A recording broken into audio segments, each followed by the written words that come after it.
Good evening, ladies and gentlemen, and welcome to Jonesboro, Georgia, where tonight's matchup will be the 0-2 Monday's Mill Tigers against the 0-2 Mount Zion Bulldogs.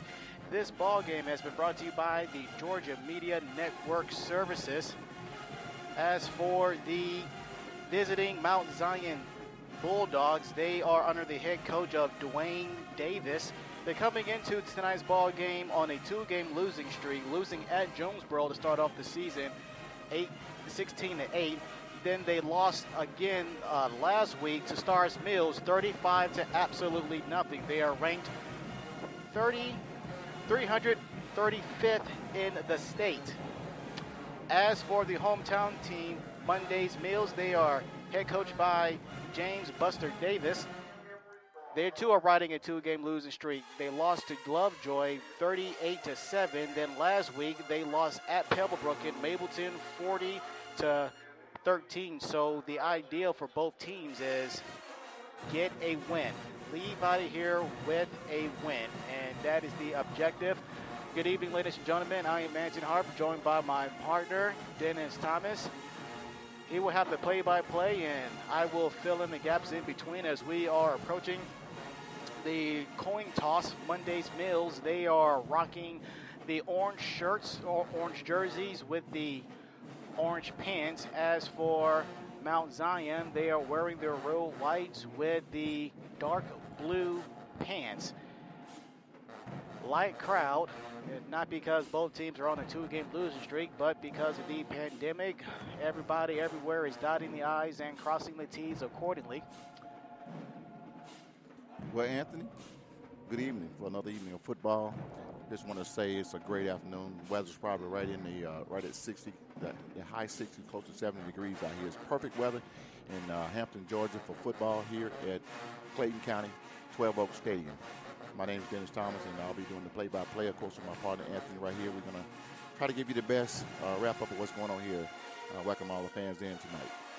Gates are just opening up and probably been open about 30 minutes now. We got fans kind of coming to the ball game. And here comes the Tigers are coming through their banner onto the field.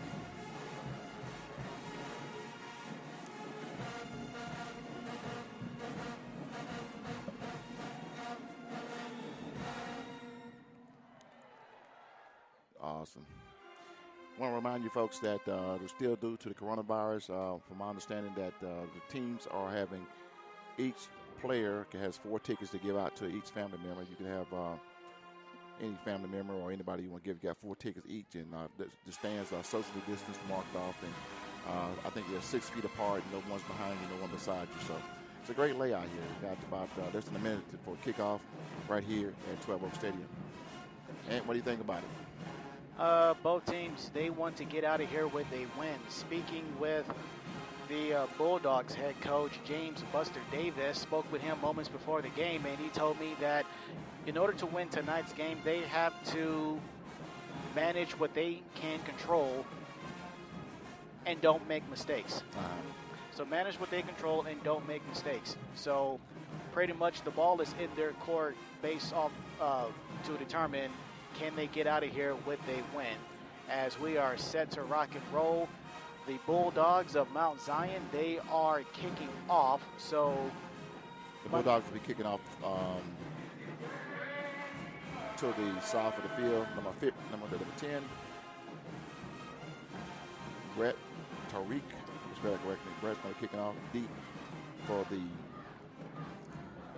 Monday's Mill. Can you see that number, Brett? Like number 2, Corey Brown's going to be the deep guy for the Tigers. Kickoff short kick, onside kick, real short, rolls across the line. Looks like the Tigers fell on the ball. Hold on, did we see something like that this past Sunday? Something just like that with the Falcons. Somebody had an idea in mind. Yeah, so I'm guessing that the Tigers saw that game and the analysis after it because yeah, they was a lot closer to the ball than what we saw Sunday. Right, exactly. In a football game that the Falcons really never should have lost, which is, or maybe it's just me, but You notice that the Falcons, they don't win in the state of Texas. Have you noticed that? Exactly. Hey, first and 10 for the Tigers, going to be at the Bulldogs 49-yard line. Quick thrower, number 19 throws it to his left. Ball's complete. Picks up about 5-6 yards on the play.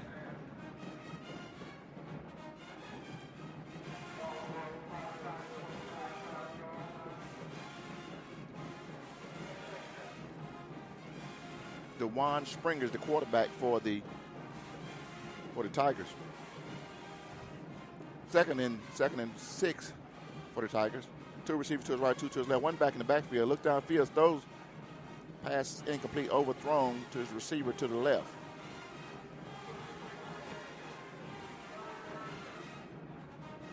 Going to bring up a 3rd down and 7 for the Tigers.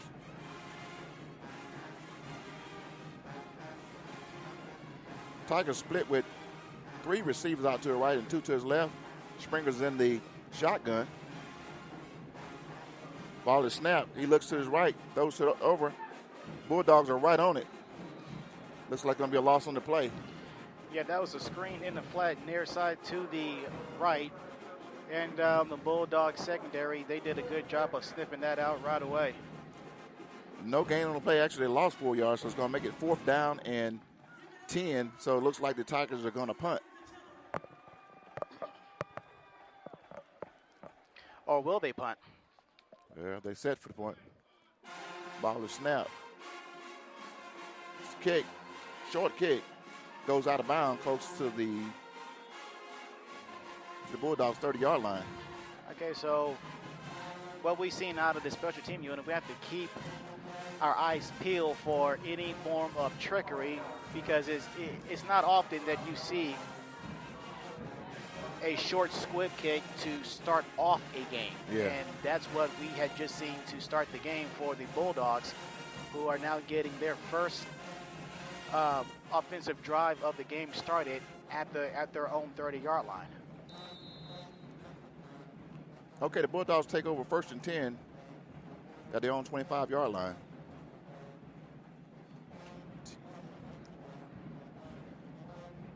Quarterback, Bulldog, Tariq Brett. Hands off to the fullback, goes up the middle, breaks the tackle, still going. Finally touched. Close to their own 35-yard line. That was by Houston Harris, who is listed on the depth chart, a defensive back / wide receiver, but he had a run up the middle. He simply put his head down and ran, and then towards the tail end of the play, he crawled for about 1 to 2 more yards to making it 2nd and short coming up. 2nd and 1 for the Bulldogs on their own 34-yard line. Ball snap, hand off to the fullback, takes over the right side of the tackle, picks up 1st down and a little more.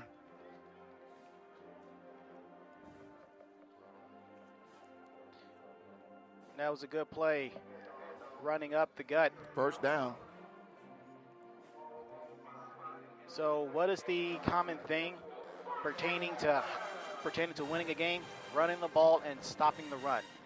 And what we're seeing from the Bulldogs off their first 2 plays of possession is running the ball. 1st and 10 for the Bulldogs, close to their own 40-yard line.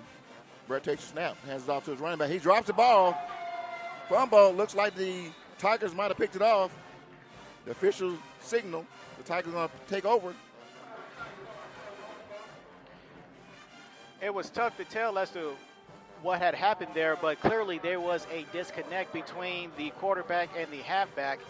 So if you really want to point the finger at somebody, lean more towards the halfback, because he bobbled the ball, and the Tigers, they almost came away with it. So now they got knocked back a few yards. Tigers 1st and 10 at the Bulldogs 49-yard line. 39, I'm sorry. Hands off to the running back, goes up the middle. Hard run over the right side tackle. Picks up about 5-6 yards on the play. Yeah, see, if you're the head coach for Mount Zion, this is not what you want. First of all, your first possession was in your own territory, and then 3 snaps later, on a soft pitch in the backfield, you made a mistake, and that's something that the coach does not want tonight. Springer hands off to the middle. Blitz on, no gain on the play.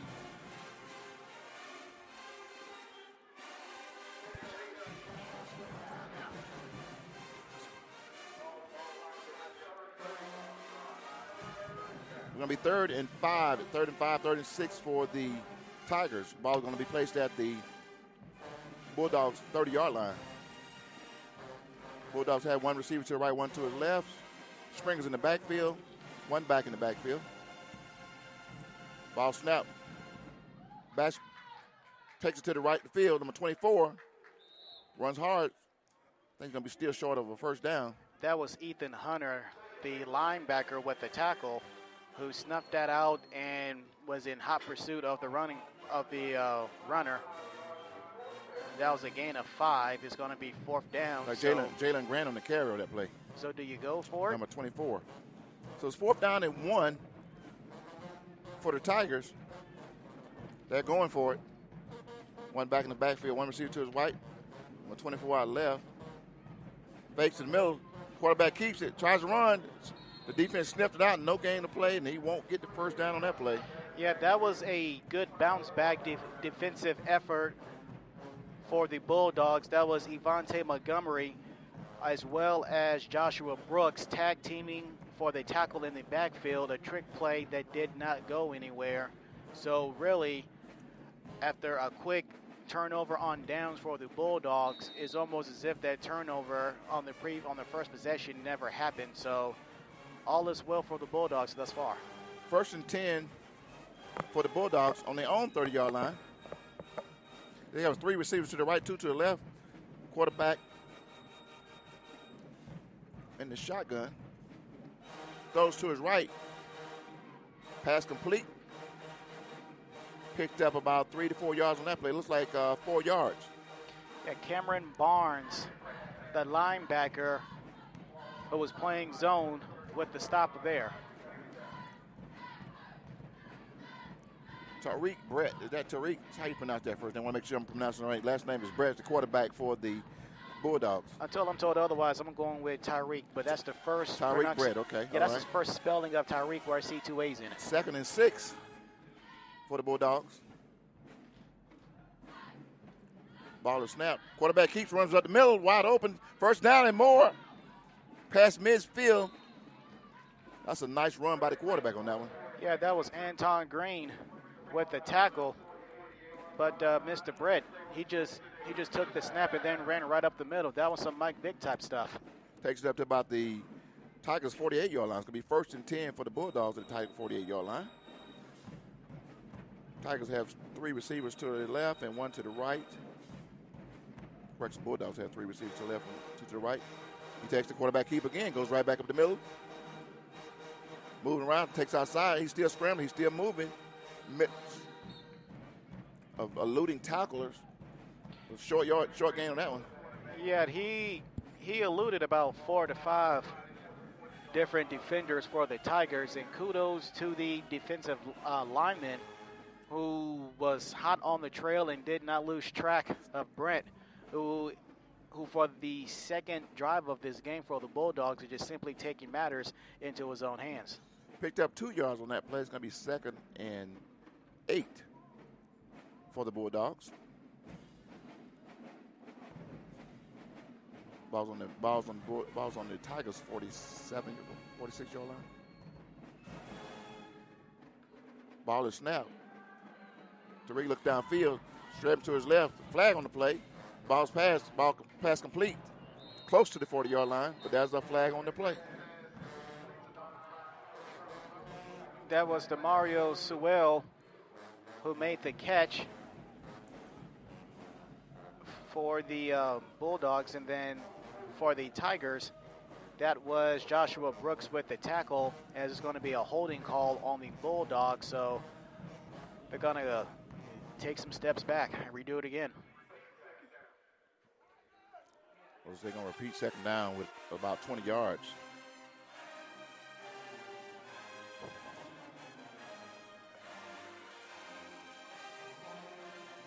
That's more than that. Officials still moving backwards deep into Bulldogs territory. It's a holding. So it looks like 2nd and 30, 25, 30 yards. So it's a lot of yards. Yes, philosophically speaking, they took 15 steps forward but took 30 steps back. Exactly. The ball is placed on the Bulldogs' 36-yard line. 2nd down. 3 receivers to the left, 2 to his right.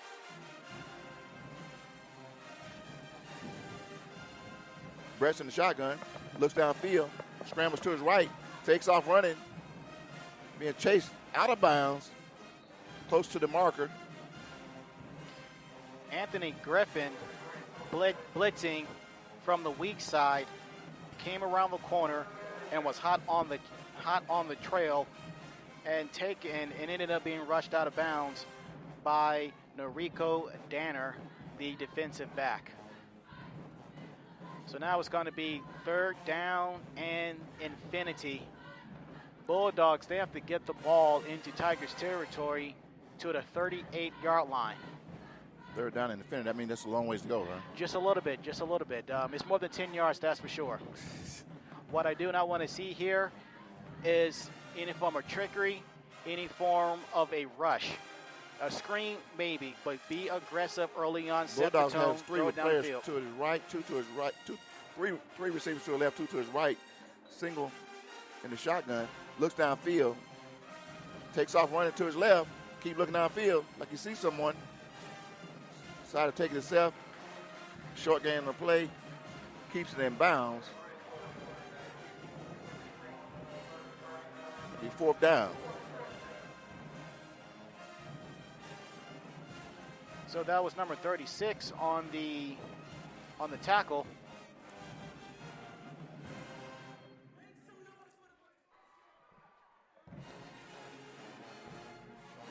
And kudos to the Tigers.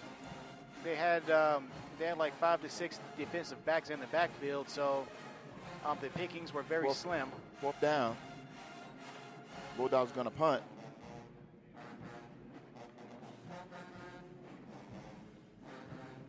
Kicks it. Ball's caught close to the 40-yard line of the Tigers.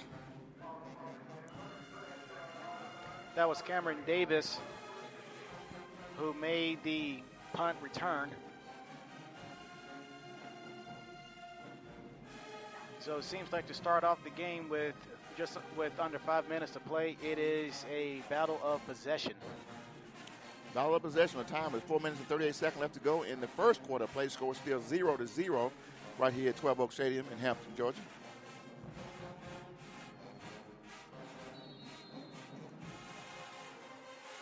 The Tigers line up with 2 receivers to his right, 2 to his left, but back in the backfield. He throws it to the right side, has a receiver right there, ball tipped and incomplete. Yeah, the intended receiver there was Jalen Grant. That was the intended receiver there. And then for the Bulldogs on the coverage, it was Keyshawn Ward, the defensive back. 2nd and 10 for the Tigers. Ball's on the 37-yard line of the Tigers. Ball is snapped. Fakes it. Throws across the middle. Caught by Lyman. It was tipped, but it caught by Lyman. Yeah, that was number 71. But there goes the flag. And somebody tipped that at the line of scrimmage for the Bulldogs, and number 71, the big fella, was right there. Good thing he caught that, but he wouldn't have caught it. Could have been easily picked off by the Bulldogs and ran back for a touchdown. Again, both teams are coming into this game on a 2-game losing streak. And then both games that was lost really wasn't even close.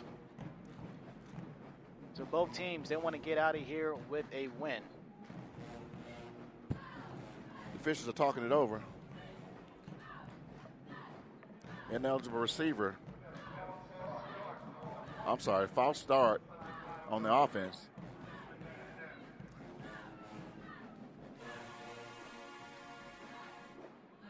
They're going to back it up 5 yards and repeat the down. So we're back to the 30-yard line for the Tigers. So we are 1-1 in a penalty tally. You keeping those stats, huh? Got to, baby, got to. Second down and 15 for the Tigers. Tigers have one receiver out to their right, number 7, one to the left.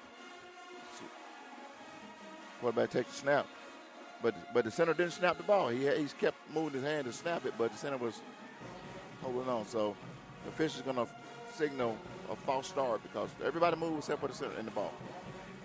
Yeah, that was supposed to be a trick play. That was a bad trick. It looks like the Tigers are going in the wrong direction. They back them up another 5 yards.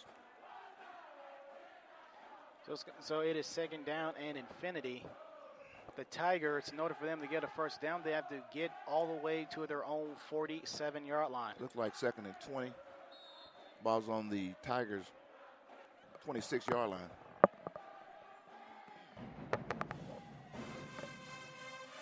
Tigers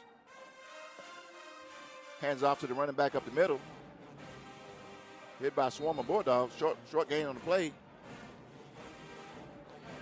Yes, Harrison Houston, as well as Aaron Todd, was on the tag team tackle.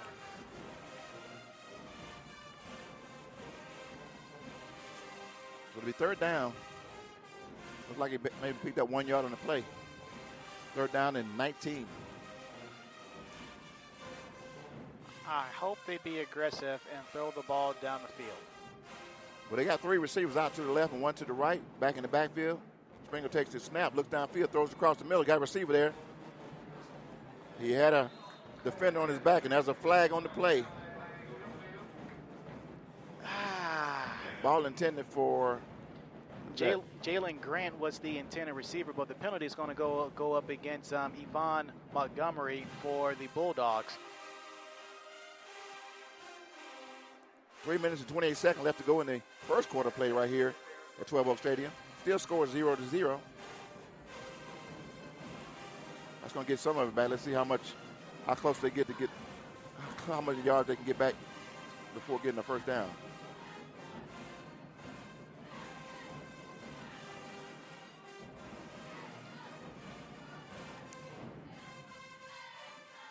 Third down and it looked like 6 or 7 for the Tigers.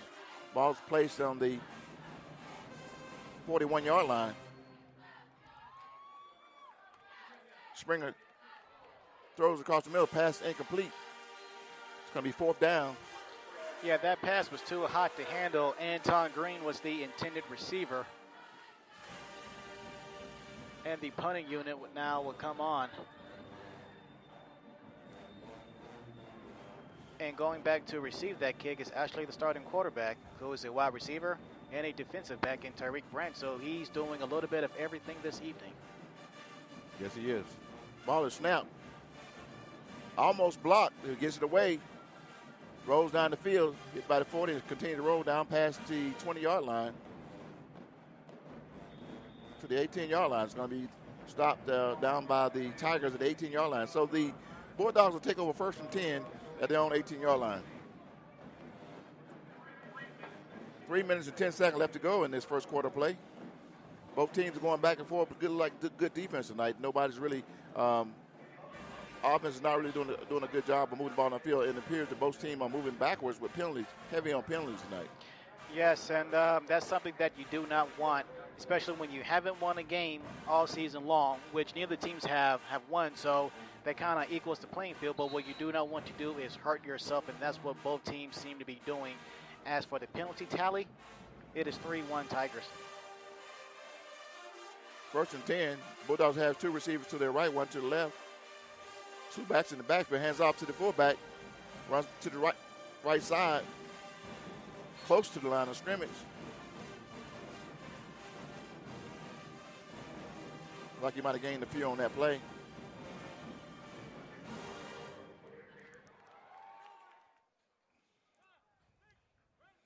It's going to be second and 8 from the Bulldogs. 19-yard line. 8:20.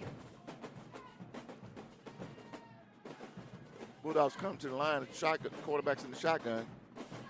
Brent's in the shotgun, correction. Ball to snap. Looks, hands to the running back coming up the middle. Hard run. Looks like the Tigers are playing good defense tonight. They're not giving up a whole lot of yards there. Right, that is pretty much what the Bulldogs coach was telling me earlier before the game had started. And James Buster Davis, control what they can control. Manage what they can control, and don't hurt themselves with penalties. So if they believe that running the ball up the middle is their strong suit, why not? Just don't mess it up doing that. 3rd and 7 for the Bulldogs. Ball to snap. Brett keeps it to himself, kicks it to the right. Finds open field, cuts back to the right side of the field. He got speed. He's going. That's not a receiver within 10 yards of him. 4, 20, 10, 5. Touchdown, Bulldogs. That was a great play by Tarek Brett. It's hard for me to pronounce that name. Tyreek Brett took off, went the distance. 80 yards for a touchdown for the Bulldogs. First touchdown for the Bulldogs. I tell you what, we don't have his name listed on the roster, but number 44, he was the one that got. He was the victim on that play. If I'm him, I'm trying to contemplating an excuse to get out of film study this upcoming week because he's going to get an earful from his teammates on that. Wow. I see why they got Tariq. He's playing the return man and different things because when this guy broke through the line of scrimmage and he got nothing but field, he just left everybody in the tracks. I mean, almost definitely. He might have scored that touchdown with 20 yards between him and the next defender. Looks like they're going for 2 points on this play.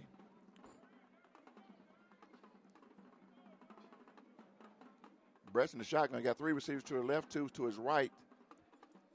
Going for the extra point here. Man in motion coming back. Brett tries to keep it. Tries to go up the middle. The stop short by the Tigers. So 2-point conversion is no good. With 1 minute and 29 seconds left to go in the quarter play here at Square Stadium. Bulldogs 6, Tigers 0.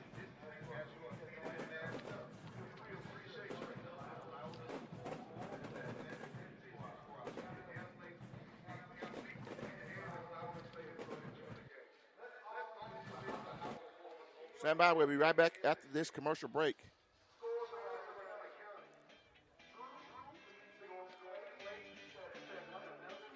Georgia Media Network, a non-profit corporation in conjunction with Thomas Photography and The Mic is Hot, is offering free classes to students and seniors on how to start your own podcast or how to become a professional photographer. For more information on Georgia Media Network services coming to your school or organization, please contact Georgia Media Network at gmail.com or call 678-900-9840. Get your future started today. Look like on the kickoff, the Bulldogs try to onside kick again, but this ball was short, so. And number 17, Aaron Todd, he was the closest player to the ball, but because he was on the kicking team, he couldn't touch it. So now America knows what you need to do depending on who you are on an onside kick. So the Tigers would take over 1st and 10 at the Bulldogs 47-yard line. Deep throw down the field, got a receiver wide open. And the Bulldogs had a hand on him, so it's going to be a flag on the play around the 20-yard line. That was Anthony Griffin, the intended receiver, and that was Jordan Davis on the coverage. However, I won't say that was a replica of flopping. However, Griffin, he just extended his arm out last second, and even if he would have caught, I'm not sure that he necessarily would have caught that ball, but he sold it enough for the referees to see it, and then, got a penalty, and it worked in their favor. 1st and 10 for Springer in the offense. going to be at the Bulldogs 31-yard line. Ball thrown across the middle of the field. Pass complete.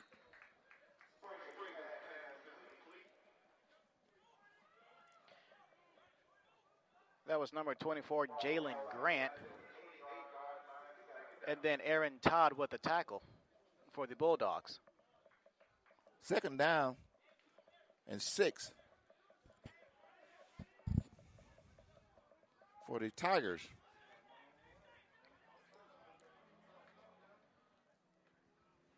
Ball's handoff for the middle, running back. Nice run. Picks up about 4 yards on the play. That was Seth Gamble on the carry. Be 2 yards short of the 1st down. Ball's close to the 20-yard line of the Bulldogs. Be 3rd down and 2 for the Tigers. 2 receivers to the right, 1 to the left. Ball snap. Looks across the field, throws again. Looks like the same play. Pass incomplete this time. That was Jalen Grant, the intended receiver, but that ball was too hot to handle. The second player that was in the area was Corey Barnes, but that was a laser, and that was a laser that was going through traffic.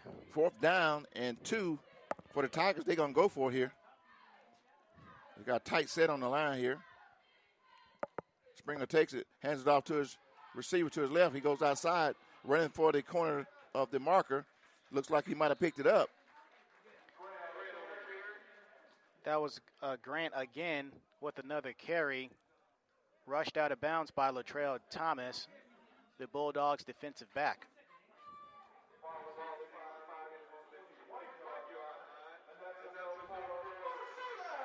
It's going to be a 1st down.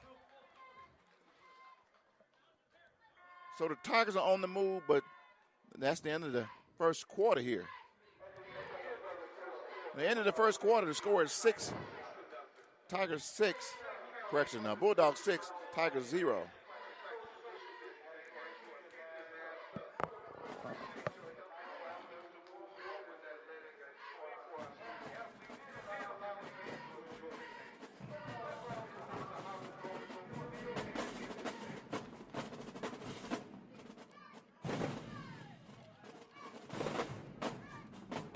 Well, what do you think about that 1st quarter play, Ian? I want to say the biggest play is obviously the touchdown run by wrong roster, by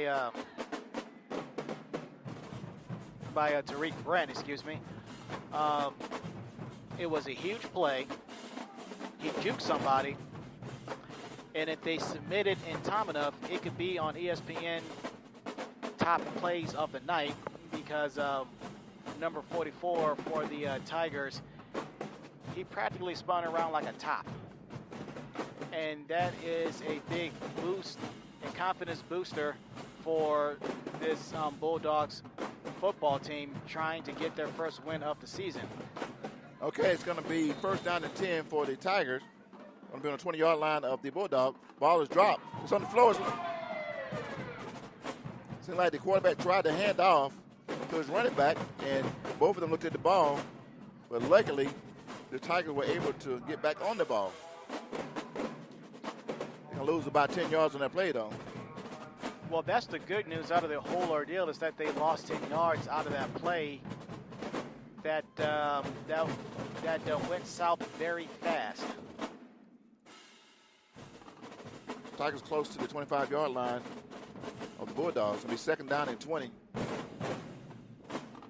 Ball is snapped. He throws, got a receiver downfield close to the end zone. He throws his hand up, incomplete, but there's a flag on the play. Yeah, that was Joshua Gibson on the coverage. The intended receiver was Corey Barnes. That was a nice pass by the one Springer, right on the fingertips. And I think if he wouldn't have been held, he probably would have caught that for a touchdown. No, I mean, the question is, was he held, though? Only the officials know they're close enough to see it than we are. Yeah, that is true. So must have been offset play, but they're going to replay second down.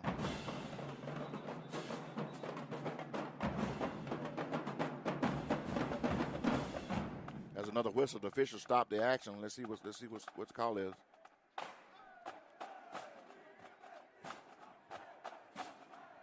They're trying to figure out where they're going to put the ball. Where would the ball originally at? Where they going to put it?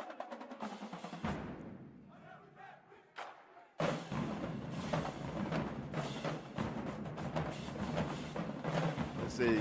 Tigers are getting back in the huddle. The officials trying to figure out where the ball goes.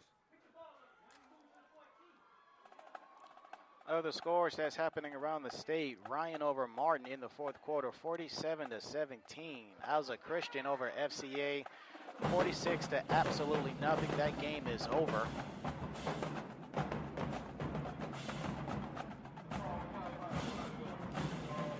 So the official will move the ball down to the Bulldogs' 14-yard line. It's going to be second down and 3 for the Tigers.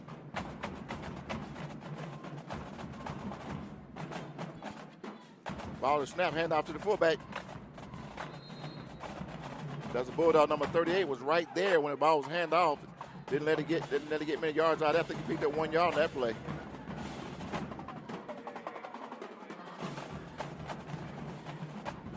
It's going to be third down and 2 for the Tigers.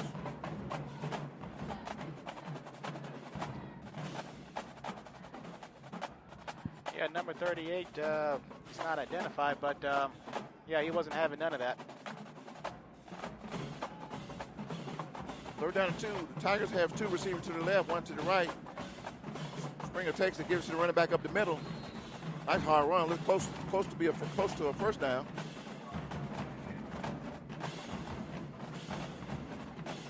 First down. Nice hard run. And this is the first drive for the Tigers in which they are inside the red zone. The ball is at the 11-yard line. You got to punch it in and tie. Early second quarter, you need to punch it in and tie. 10 minutes, 24 seconds left to go in the second quarter play here at 12 Oak Stadium in Hampton, Georgia. First down 10. Ball's close to the 10-yard line. There's a mix-up in the backfield. The ball is dropped. Looks like it's picked up by the Bulldog. Let's see. The Bulldog has it. Yeah, the back in the backfield like it was a crossing play, and they didn't know who was getting the ball. So yes, the ball hit the ground, and the Bulldogs picked it up. Yeah, Jalen Grant and Christian Barnes were the 2 players in the backfield for the Tigers that collided, and it caused chaos and mayhem. And this time, that chaos and mayhem cost them for the first turnover of the evening. Okay, it's going to be first down and 10 for the Bulldogs. Ball at their own 15-yard line. 2 receivers to his left and 2 to his right. Tariq Brett takes the snap, hands it off to his running back. Runs to his left, runs over his left side tackle. Short gain on the play. Yeah, that was Harrison Houston, who had a problem because he was wrapped up in the backfield immediately by the Tigers' front lineman. Second, they lost yards on that play. Second and 11 for the Bulldogs.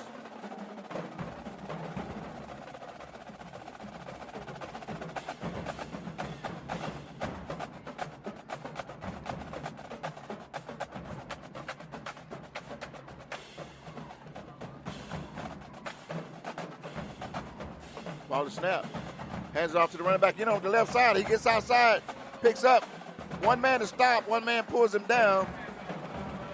Close to the 35-yard line. First down and more. It's a nice run. Yes, that was a huge tackling, saving touchdown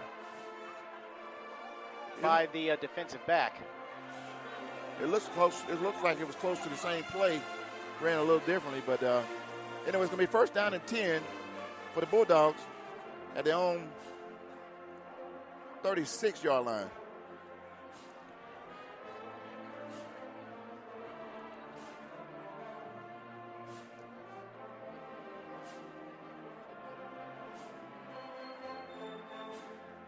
Brett takes the snap, hands off to the running back in, over to the outside again. This time the Tigers are not having it. Short game on the play. Yes, Harrison Houston, he's been moving the ball down the field for the Bulldogs. Second down and 8 for the Bulldogs. 8 minutes and 30 seconds in the first half of play. Score still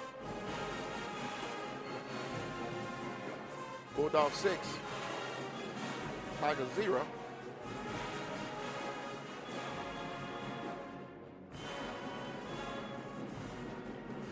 The ball is snapped, hands off to his running back up the middle. Hard run, hard hit. Picks up about 5-6 yards on the play. Yeah, that was Chad Bigpen at number 31, among others, on the carry to try and take down Harrison Houston, who just completed his third consecutive running play for the Bulldogs, making it third and about 5.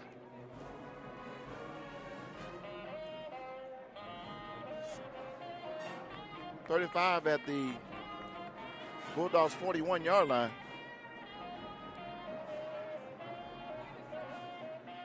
The clock continues to run with 7 minutes and some change.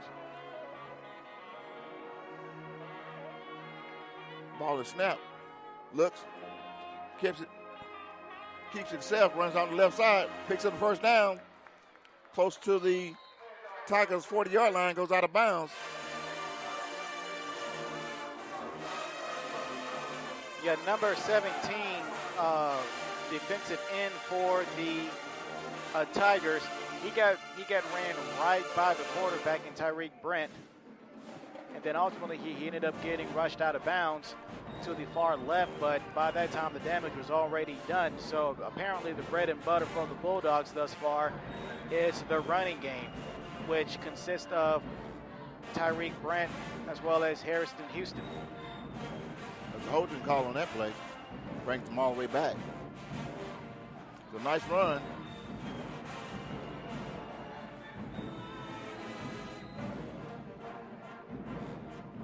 Holding on the offense brings them back to their own, looks like 38-yard line. The Tigers working. Timeout on the field. Bulldogs gonna call timeout. Well, with 7 minutes and 12 seconds left to go in the first half of play. Bulldogs 6, Tigers 0.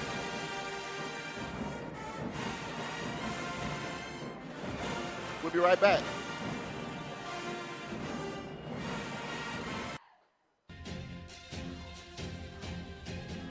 Would you like to start your own podcast or become a professional photographer?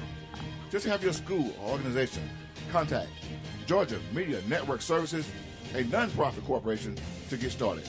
For more information, contact us at georgiamedianetwork@gmail.com or call 678-900-9840.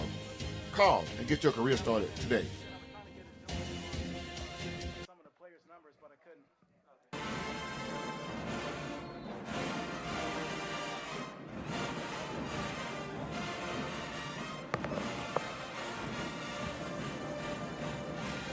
Again, 7 minutes and 12 seconds left to go in the first half of play.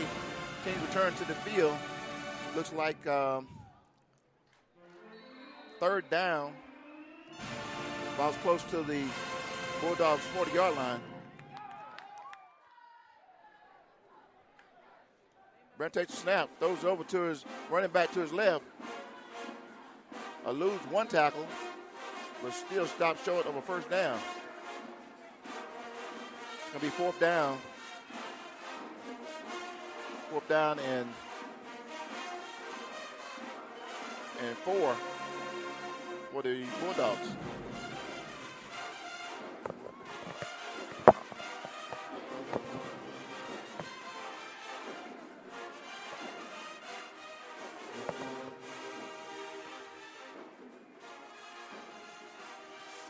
Well,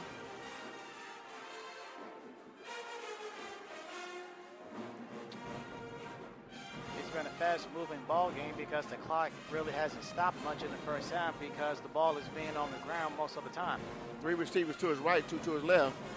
Rotates snap, takes up Miller himself. Oh! Got hit hard at the line of scrimmage. On a 4th down. Yeah, that was Jeremiah Fine with the one-hand sling-around tackle.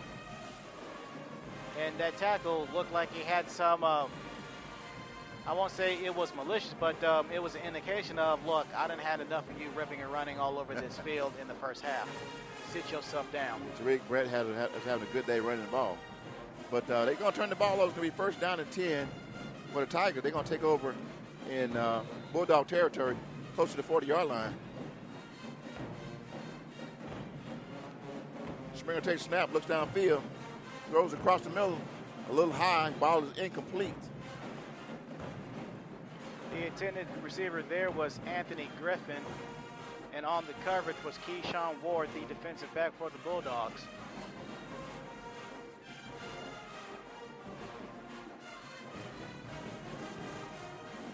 Second down and 10 for the Tigers.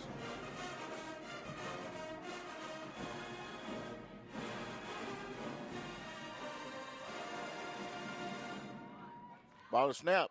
Hands it to his running back to his left.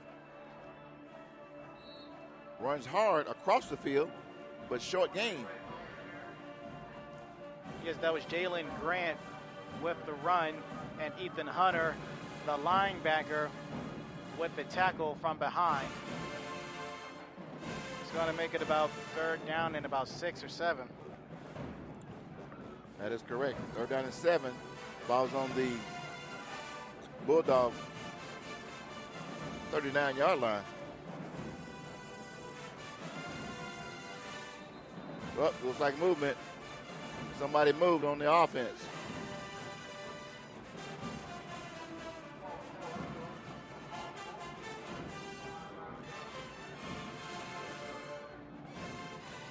So I want to say we're about 2-2 with the penalty tally. Keeping that penalty tally going. Got to. It's important in a game like this when it's a running ball game. It appears that the way things are going, the team that's going to have the less penalties will probably come out on top. 5 minutes and 20 seconds left to go in the first half of play.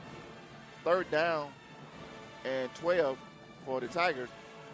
Brett looks downfield, got a receiver wide open. There's a flag on the play. I question that. He got sandwiched between 2 defenders. Exactly, and that's why I question that. Because number 8, Anton Green, was the intended receiver. However, on the coverage was Evante Montgomery as well as Keyshawn Ward. I mean, you had 2 defensive backs on 1 wide receiver. With Devon, Mr. Springer, I tell you, I'm having a hard time pronouncing that first name. Mr. Springer saw something open, and all of a sudden they had 2 receivers out. Obviously, this guy must be a pretty good receiver the way they cover him. But they're going to take off 15 yards. They're not going to mark it to spot the foul. They'll take off 15 yards and give the Tigers a 1st down close to the Bulldogs 30-yard line. Yes, kudos to the quarterback for the Tigers, DeJuan Springer. There you go. I'll let you call his name out. I got the last name correct. 1st down and 10. Springer hands it up the middle to his running back. Picks up a couple yards on that one. That was Seth Gamble with the short carry. I tell you what, the Tigers need to put the thing in the end zone before the first half is over. It's only a 6-0 lead right now. Still 4 minutes and 30 seconds left to go. Second down and 9 for the Tigers.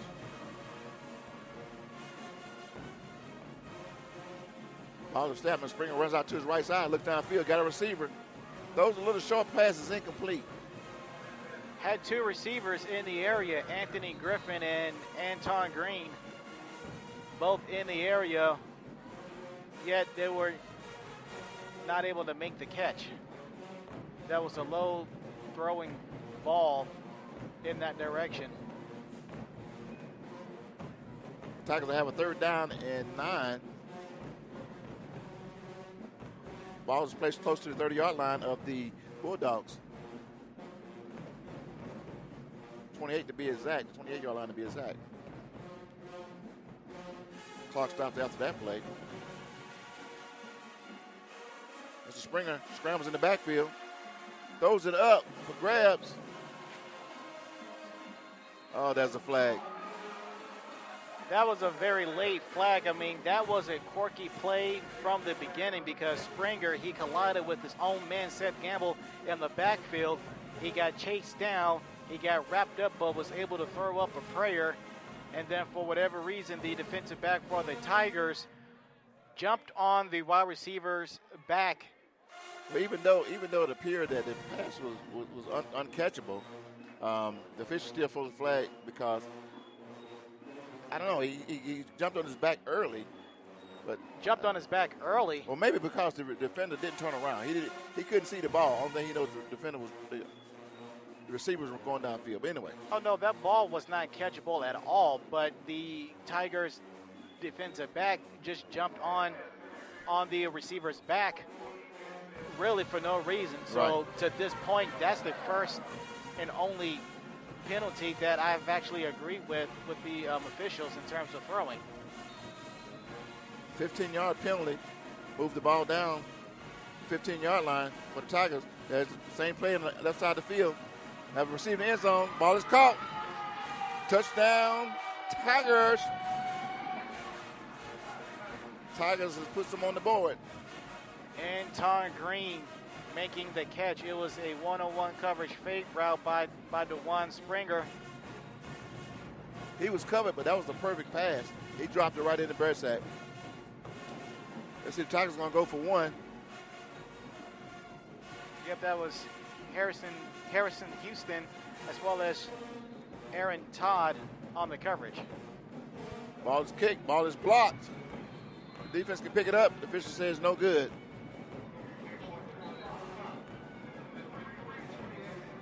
So, a long first half of play, 3 minutes and 28 seconds left to go in the first half.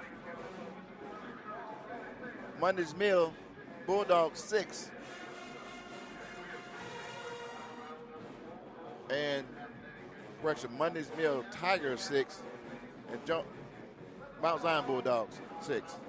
I get my team together. I'm listening to the guys in the background. It happens. Over talking. Yeah. It happens. I do not hold that against you. I'm not getting the feedback, but both teams are Clayton County schools, so we're pretty familiar with the schools here. 3 minutes and 28 seconds again on the clock. Tigers are lining up to kick off from their own 40-yard line. Pretty tight, pretty close ball game so far. Pretty tight, pretty close. Both teams, for the most part, are running the ball 80% of the time. As for the Tigers, they get set to kick off, and now my question is, are we going to see any trickery? Well, we saw it before. Let's see what happens. He kicks it long. Caught at the 20-yard line by the Bulldogs. Turns to his right. Is that a flag on the play? That was Tyreek Brent, the man that's doing it all. Tackled by number 44. Close to his own 30-yard line. That's not a flag. That's looks like a towel from one of the players. At first it looked like a flag on the play, but that was not a flag. So the Bulldogs will take over 1st and 10. Close to their own 30-yard line.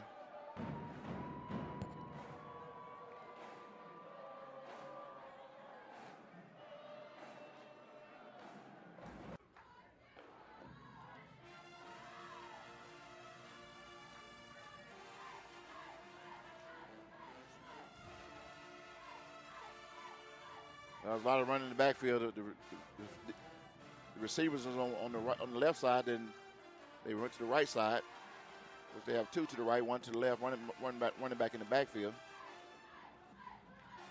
Tarek Brent takes a snap, runs to his left, reverses back to his right. He's scrambling. He's moving backwards toward the goal line. He's still scrambling, runs to his left-hand side. Tackle out of bounds.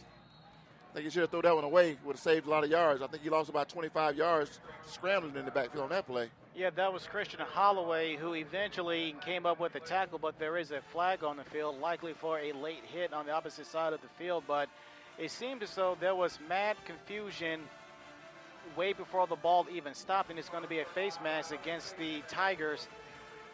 And that's good news if you're the Bulldogs, because there seemed to be mad confusion way before the ball even snapped. Right. Like I said, this is good for the Bulldogs, because if not, they would have been, ball would have been back close to their own 10-yard line. I've done something like that on Madden. You know, you're getting blitzed, and so you just run back 20, 30, and 40 yards. You know, you move to the left, move to the right. You know, you do that about 4 or 5 times, then you run upfield just to gain 12 yards for a first down. Well, this ain't mad. This is the real thing. So, exactly. You know, I think some of the defense guys can run a little bit faster. But the Bulldogs were lucky on this one. They only lost 1 yard, so it's going to be first down. They can replay it down. First down and 11, close to their own 25-yard line. Ball snap, hand off to the running back up the middle. Hit. Excuse me. Picks up 4 or 5 yards on that one. That was Harrison Houston with the coverage, with the running of the ball, which he has been very productive with the ball running, him and his quarterback as well. They've just been running the ball, so it's almost as if it has been a 1-2 punch thus far. 2nd and 8 for the Bulldogs. Hand off to the running back again to his left side. Breaks tackles. Picks up a first down and some. Nice run. Number 75, Jeremiah Fan. He makes the tackle, but it was well after the first down was made. So the chains continue to move, and we got a timeout on the field. It's going to be on Monday's Meals. They burnt their first timeout of the first half. That's a nice run by Bernardo. Bernardo's have several yards. We don't know the stats on him right now, but he's had several good plays. Broke one earlier of the field. So Bernardo has a nice run by the Bulldogs.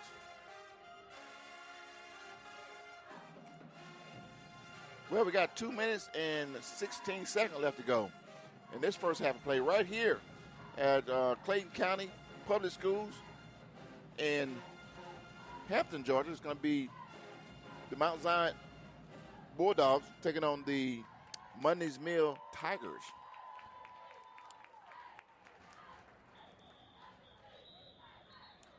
As officials calling the players back to the field.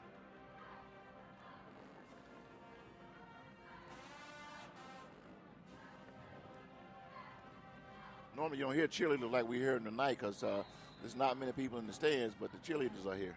Now, if they yell not loud enough, typically you can't hear them, but tonight you can hear them loud and clear.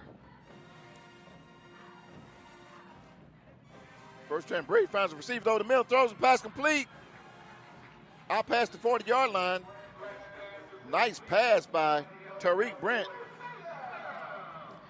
Yeah, that was Ethan Hunter with the catch. And Corey Barnes for the Tigers, the defensive back with the tackle. And that's actually kind of something that I would like to see a little bit more of. Throw the ball down the field. They got less than 2 minutes to go in the quarter, so they got to throw more because the running game, it doesn't appear to be working right now. So it'll be 1st and 10 for the Bulldogs. It's going to be at their 35-yard line of the Tigers. Ball is snapped. Brent hands off to number 8. Up the running back up the middle. Breaks a tackle. 10, 5. Close to the 1-yard line. Nice run. Bernardo has, like I said before, that's running back number 2, Bernardo. Nice run. All the way down to the 1-yard line of the Tigers. Yeah, that's right. Noah Bloodworth made the carry, and you said that the running game really hasn't been working. Nah, they just decided to mix it up. That running game has been working like a well-oiled machine for the Bulldogs for the first half. I think the coach saw something on the sideline. I think the Tigers were set up more for a passing game because it was the time on the clock. But the coach saw something. Bernardo's been running pretty good most of the game. That was a big play. Mr. Keaton, Bernardo, number 2 for the Bulldogs.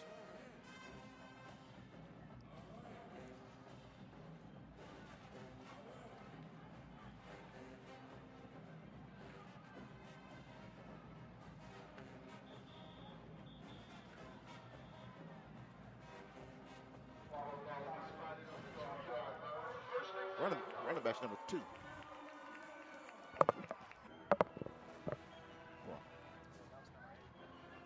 2. Okay, first and 10. First down and 2 for the Bulldogs. Hands it off again. And Bernardo, touchdown. Touchdown. Oh, I had to scream. Touchdown, Bulldogs. Now, close 1 minute and 33 seconds left to go in the first half. We got a spike, and the Bulldogs going to line up for 2. Brett's in the shotgun. Bernardo, running backs behind him. They take a look at the sideline, watch the coach. Let's see, they're going to call timeout, I believe. Call timeout on the field. Well, when you got to straighten the irons where the irons are hard, it looks like right now the Bulldogs are on the road, so why not go for 2? You're down by 2 extra points. Yes, and I want to stand corrected and apologize. I've been seeing calling Harrison Houston's name all first half, and actually it is Keaton Bernardo, number 2, who's been doing a lot of the running along with quarterback Tyreek Brent. So I want to apologize for calling out the wrong numbers, which means I got to get my glasses checked. It's not the glasses, man. These numbers are sometimes hard to see on the field when you're looking at, the way the numbers are. The Bulldogs have on white jerseys with dark colored numbers, and I had to look at that twice myself. But like I said, this cat's been moving. It looks like teams are coming back onto the field. Mr. Brent is going to be in shotgun, and Mr. Keith Bernardo, the running back, is going to be behind him. Could be a running play, could be a passing play. What do you think? Fakes the handoff. Brent keeps it, takes it to the left side. 2-point conversion was no good. 2-point conversion was no good. Stopped in the backfield by number 2, Corey Barnes, the defensive back who snuffed that out. I think the good thing is neither team has scored an extra point, so this shouldn't be a factor in the ballgame. If it comes down to touchdown, both teams have scored touchdowns and no extra points. The difference is the Bulldog has scored 2 touchdowns, which what they lead the ballgame right now, 12-6, with 1 minute and 33 seconds left to go in the first half of play right here at 12 Oak Stadium in Hampton, Georgia. All right, so we got 3 touchdowns scored. Bulldogs, they scored the first 2. The first touchdown that went for a PAT that failed. Then their second PAT, it was blocked. And then you got the Tigers here. They didn't kick a field goal. So my question is, at this point, what's going on with the kicking game? Because God forbid you need a field goal to win the game. Yes. Did you expect a onside kick here? At the Bulldogs lineup, I said we've seen two onside kicks early in the game. We have seen 2 thus far. I say no. It's a swivel kick, but it's caught by the Tigers at their 45-yard line. It's going to be a short kick. It wasn't a real kick. So what's that, half and half? Half and half? Yeah, it's into the second lineup of the return team. I'm just glad none of the Tigers got away from the ball. Right. I think what the Tigers were doing, they was trying to prevent a run back. You know, if you kick the ball deep, we know the quarterback and some of the other receivers, if they broke through, you could always have a run. They could run it back. Yeah, but on the flip side, you got the Tigers. They got good field territory, good field position. One in the shotgun, he looks to his left. He got 3 receivers out there. Got the open field, throws it deep again. Got number 24 downfield. Whoa! He's hit by number 17 of the Bulldogs, and there's going to be a flag on the play. The intended receiver was Jalen Grant, and for the 3rd time this evening, Aaron Todd, the defensive back for the Bulldogs, was called for a passing interference. Wow. That's number 3 for him. That's going to be, let's see if they're going to give him 15 yards, they're going to mark it the spot to foul. And looking at those penalties, if Todd would have fell back and just let it be incomplete, because the thing about these passing interference for Todd is that the plays wasn't catchable. The pass wasn't catchable.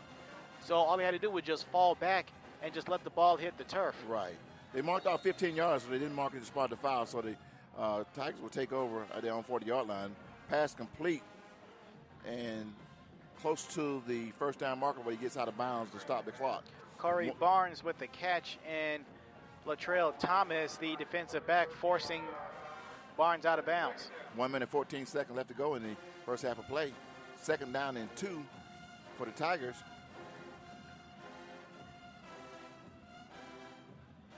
I expect more of those passing plays. At least they got to get the ball out of bounds. Well, they got plenty of time on the clock. Let's see what happens. They got 2 receivers to the left, 1 to the right. 1 back in the backfield. DeJuan Springer in the shotgun.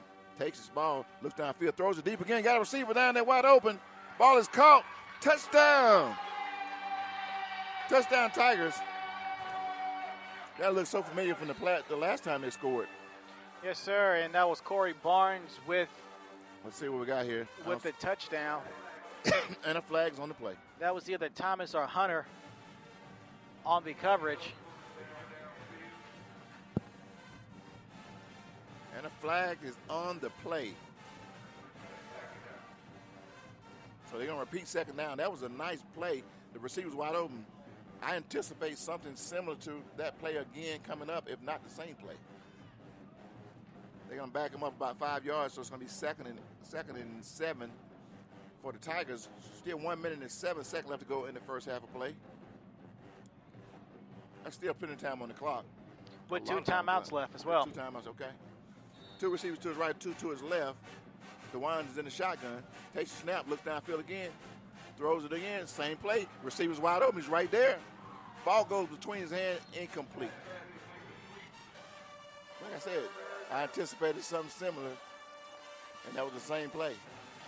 Yep, that was Kamarian Collins. First time we're calling his name this evening on the coverage.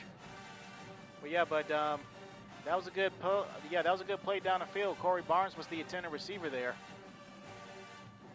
who had just caught a touchdown pass that was nullified by a penalty. Corey Barnes is a tall player. Corey, number 7, number 2. Also Anthony Griffin. They're 2 tall receivers there out to the right. He snaps, looks again, throws it across the middle. Pass intended for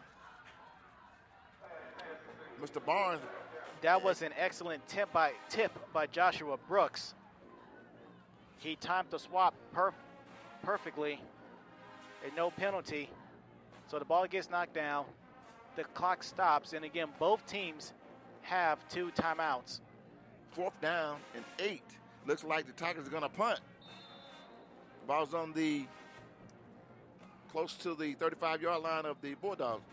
Ball's punted away, punts close to the sideline to get it out of bounds. Looks like it goes out of bounds close to the 15-yard line. Still 42 seconds on the clock left in this first half of play here at 12 Oak Stadium. Mount Zion Bulldogs, Mundy's Mill Tigers. Score is 12, Mundy's Mill.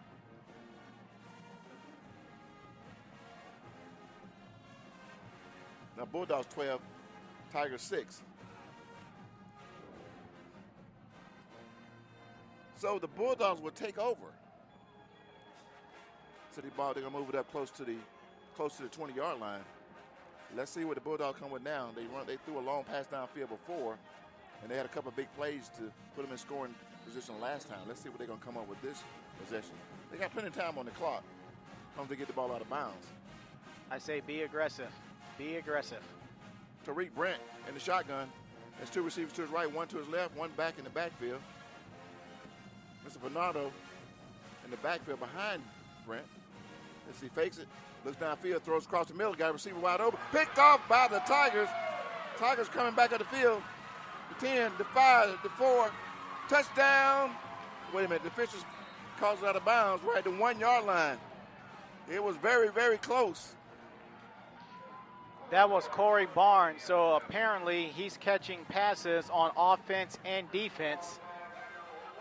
A tackling, saving touchdown by the quarterback, Tyreek Brent, Very, very close. I looked at the replay on that one, and that was a nice play right across the middle. He just jumped the route and picked it off and ran it back to the 1 yard line. So it is 23 seconds left to go in the game, and the Tigers get a second chance to take the lead in this ball game. And I was just going to say, for the Tigers, who was supposed to be going from left to right, the Bulldogs from left to right, I was going to say what you want to do is you get the ball back in to start off the second half. What you want to do is, if anything, kick a field goal to increase your lead, because you don't want to give the Tigers any form of momentum of getting back into the game for the second half. Right. Put as many points on the board in the first half to give yourself some cushion. Just don't be the Atlanta Falcons and blow the cushion. So apparently the Atlanta Falcons, they are the punchline for this evening. I'll tell you, you make a lot of quotes toward Atlanta Falcons with the onside kick and things like that. But I mean, I mean, it seems like the coaches took a look at that tape and saw what happened. Maybe they figured that we can catch somebody off guard the same way our team, the Atlanta Falcons, got caught off guard. Anyway, I'm a Falcons fan, so I'm not going to. I was a little hurt over that one, but, you know, it is what it is. A little hurt? That's an understatement. I saw the replay of how that thing happened. I said to myself, it's going to be salty in the streets. First and 10. Quarterback see the ball was dropped. Fumble on the play. Let's see what happens. Looked like a misconnection on the snap there. And then the quarterback springs. He got popped. I heard it all the way up here. Wow. Looked like he didn't catch the snap. They recovered. Goes for it again. Quarterback sneak. Push to the middle. Touchdown. Touchdown, Tigers. That's 2 quarterback sneaks in a row. 13 seconds. But the clock got to stop now. Yeah, the clock should have stopped at 13 seconds, not 11. Looks like this game is tied so far. Remember we said earlier, neither team converted an extra point on two touchdowns each team. So now we have a 12-12 tie going into halftime. Well, let's see what happens now. The Tigers are going to try a extra point attempt. Ball is kicked. Blocked again.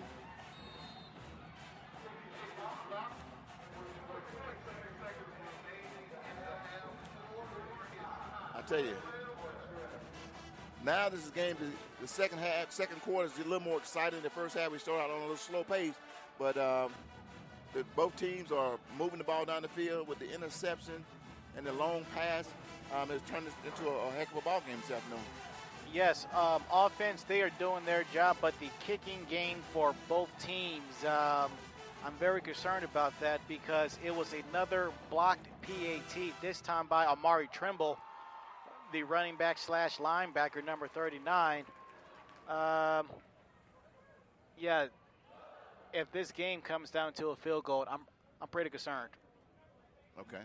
Looks like the Tigers will move the ball over to the hash mark. Like they may try an onside kick. We only got 14 seconds on the clock. Yep.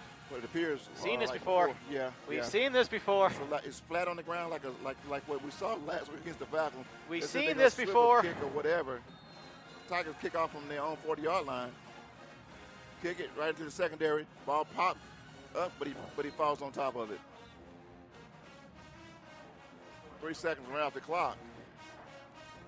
That was Donovan Ashley, the lineman, who falls on it. 9 seconds left to go in this half of play. Score is 12-12.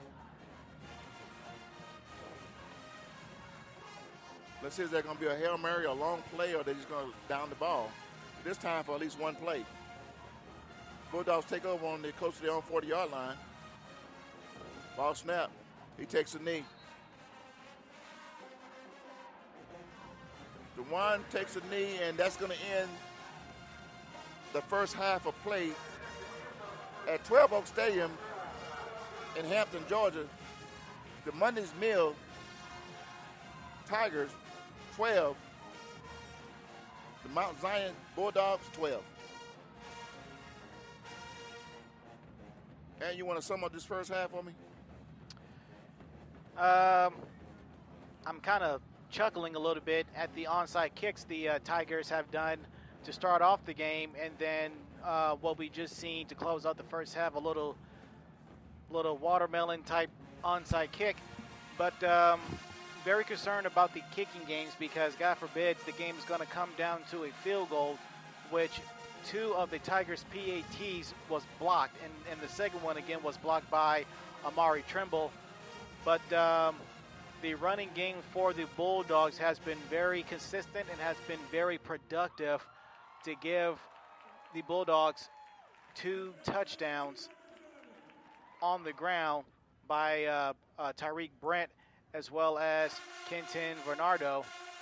And the Tigers, they've been handling business, moving the ball down the field themselves. So this is a game that could come down to the wire. And guess what? I just happened to take a look over in the south end of the field. The concession stand is open tonight. I mean, the last couple of games we've been in, there's no concession stand. So I think it's great now because there are fans at the ball game, and it'd be nice to have a snack. Like we might go down and get something real quick. I had to have some Gatorade or something because it's yeah, see, now the concession stands that you're looking at is, well, hold on. Okay, so the concession stand you're looking at is on the west side of the field for the visitors, which ain't no visitors going on over there. And and from our vantage point, we have trees blocking the views from our left-hand side, but it looks like the concession stands are open on the other side. Yeah, I see the crowd, yeah. Yeah, so either somebody was praying or somebody flexed a muscle and said, no, let's feed these people who are coming here tonight. Either way, I say thank you. Again, folks, we just want to remind you guys this is a crowd is not a really big crowd. From what we were told, that the students and the cheerleaders were given 4 tickets for their parents or their friends, whatever they want to give out to. The season started off with 2 tickets per parent or friends, and but as we continue to go through this social distancing at the stadium is marked off with the 6 feet apart. People are supposedly wearing masks. I see a few masks out there. But I think one of the biggest things is make sure you're social distancing from yourself. I would say that if you come with your family, you're probably sitting together, but anybody else is going to be a pretty good distance apart. I will hope so. Yeah. If you come here and then you're 6 feet apart from your family members, I think that's a little bit too much. Yeah. I'll tell you what, it is a great night for football. I mean, the weather here's got to be probably in the 70s, what about 70, something like that. I don't have a thermometer in front of me, but mid-70s or so. It's a perfect night for football. I mean, you couldn't ask for any more. It's not too cold. It's not too hot. It's not too cold. It's not too hot, and it's just a perfect night for football. Yes, both teams are 0-0, so of course we know by the time the night's over, we're gonna walk away with a winner from one of these teams. Yeah, somebody's leaving out of here with a win. That's good news. The bad news is somebody's going to leave out of here with a loss. Yeah, I agree with that, man. So what we're going to do, folks, we're going to take a break right here. We're going to play some music and let you guys stay in the loop and while we take a break and come right back and get something to wear our throats down here. With the end of the first half of play right here at 12 Oak Stadium in Hampton, Georgia, the score is Mount Zion 12, Mundy's Mill 12.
get all this.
All right, we're getting ready to come back to the second half of play right here in Hampton, Georgia, 12 Oak Stadium,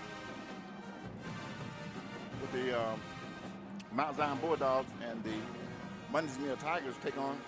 Right now at halftime, the score is 12-12.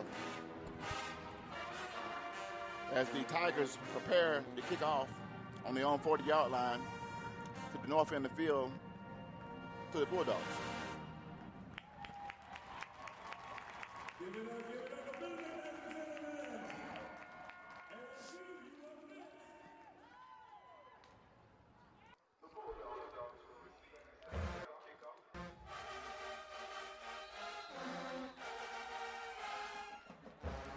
The Bulldogs, Tigers kicks it deep, field it close to the 20-yard line. Number 10, Brett takes it back to the right side of the field, eludes tacklers. He's running in circles, picks up a few yards. Yes, Brent Tyreek is doing just about everything there is to do for a football team, with the exception of driving the bus to and from the stadium back to the school. But this is a must-win, more so for the Bulldogs more than it is the Tigers. Just for the simple fact that last year, the Bulldogs, they finished the season 3-7. They finished last season 3-7, and they average under 20 points scoring. So you look at the first two games of this season for the Bulldogs, they only score 8 points, but they allow 51. This is a must-win more for the Bulldogs than it is for the Tigers. 1st and 10 as the Bulldogs line up close to their 35-yard line.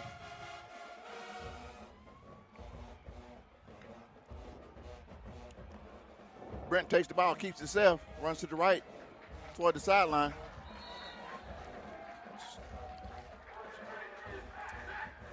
He lost yards on that play.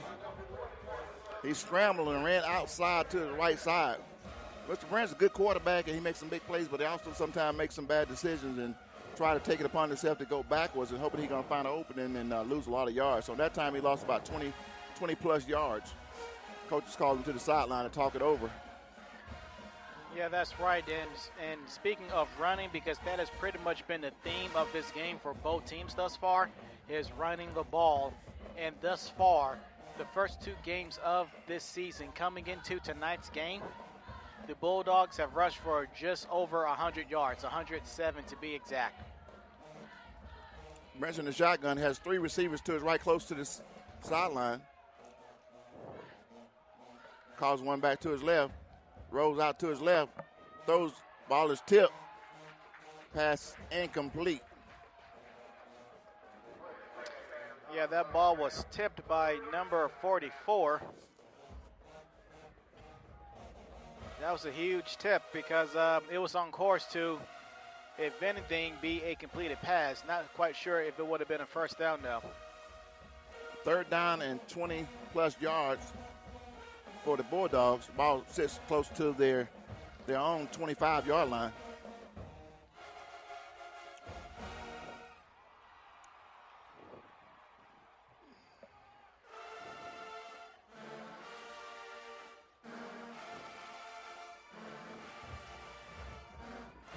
Brent looks, scrambles to the left, scrambles to the right, throws the ball back to number 2, Bernardo, who's running back. Ball is caught, but still short. It was a tag team tackle of Cameron Barnes and Anthony Griffin, as most of these players on both teams are playing both sides of the ball. Still 20-plus yards for a first down. It's going to be 4th down for the Bulldogs. Bernardo Brent, Tariq Brent is going to be the kicker. The punter, rather. He punts it away. He punts a real high ball, but short. Goes out of bounds close to his own 45-yard line. Almost back to the original first down marker. Okay, I understand he's pretty much, Brent has been a one-man show this evening, but the punting thing, no, sir. That was a rough punt. He did a little rugby-style kick. Nah. Now, because what you did was you put the Tigers in fabulous field position, who actually had a much better season than what the Bulldogs did from a year ago. The Tigers, they finished the season at 5-5, and they scored a little over 23 points per game, and they allowed just under 23 points a game. Tigers take over 1st and 10 at the Bulldogs' 45-yard line. Bulldogs rushed that one. No gain on the play. That was Terrell Thomas, who just showed up through the line of scrimmage like Batman in the night just to take down the runner. It appeared that both teams are moving in the wrong direction. The Bulldog was moving backwards. Now the Tigers are moving back. It's going to leave the Tigers with 2nd down and looks like 14. Ball's close to their own midfield. Ball is snapped. Looks downfield, has a receiver. Number 8 wide open. Pass incomplete. I saw a little hand moving down there, but I don't think it was in a position where the officials saw it. But I wouldn't count that. You know, nowadays, if you breathe on a player, that's a penalty. And depending on if you sneezed on him or not, that will determine if you get kicked out the game. Nah, just let the players play. There was a little bit of hand friskiness, but nonetheless, you know, it was nothing malicious, nothing obvious. And, you know, number 8, the receiver, Harrison Houston, he didn't make the catch. So Antonio Green, that's a tall receiver, man. He has an advantage a little bit over the players. 2nd down in 14, for the Tigers. Drop back, throws again to number 8, the receiver. Close to a 1st down. Cameron Collins with the tackle, as well as Latrell Thomas. He was the initial defender on the coverage. 1st down and 10. Ball close to the Bulldogs' 35-yard line.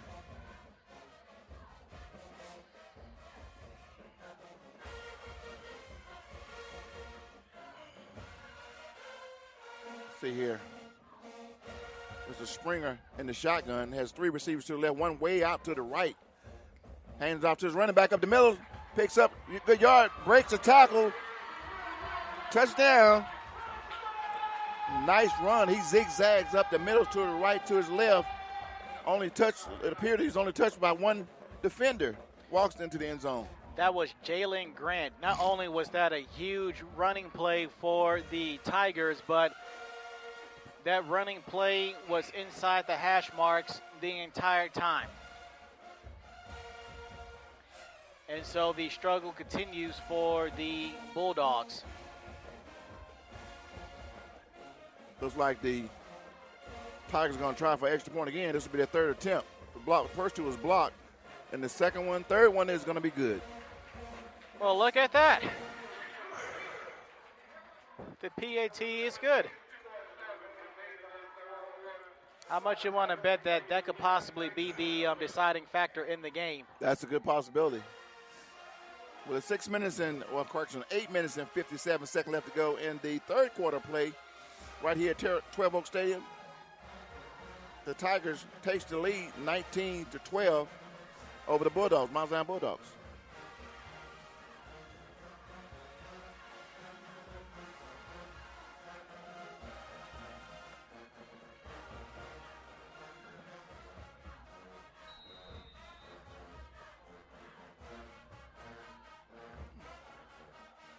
Ball is kicked. Fielded close to his 20-yard line. The Bulldogs, number 10, takes it around to the left side with his speed, breaks through, going up the middle, breaking tackles, all the way past midfield.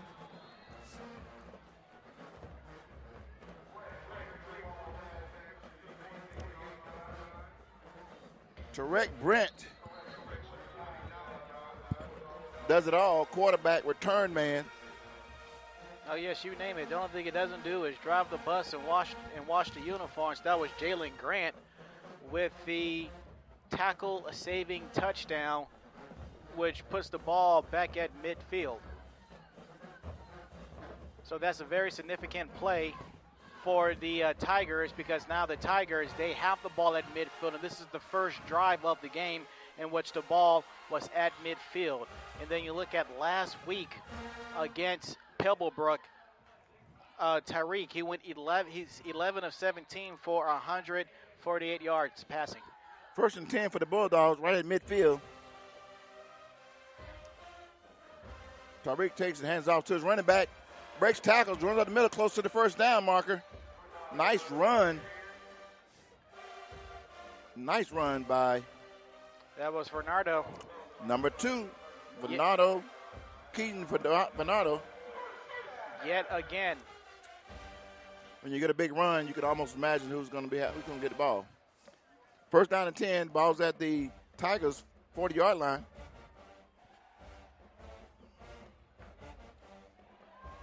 Hand off again. Given to Bernardo. Up the middle. Perhaps the biggest lineman for the Tigers, Roy Howard. He was the first player I saw snatch up Bernardo, and it was just a matter of trying to get him down. But kudos to the big fella. It's not easy to bring down Bernardo. He's proven that tonight, and once he gets loose in the open field, he's hard to catch. Yeah, but you can stop him before he gets loose. See, once he gets loose, then the party's over. But you can catch him at the line of scrimmage like what Howard had just done. You got a chance. 2nd and 10 at the Tigers' 40-yard line for the Bulldogs. Ball to snap. Gives it to Bernardo again up the middle. Hard runner.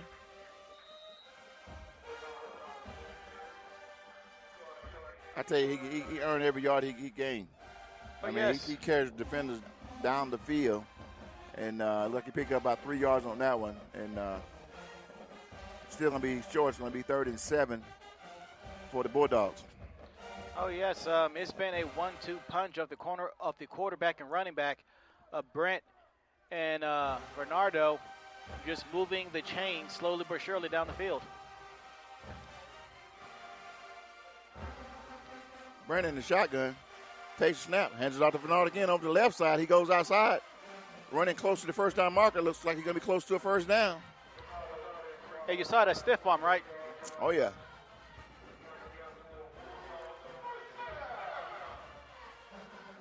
Corey Barnes, among others, was on the carry. Was on the coverage to stop this running machine known as Kenton Bernardo.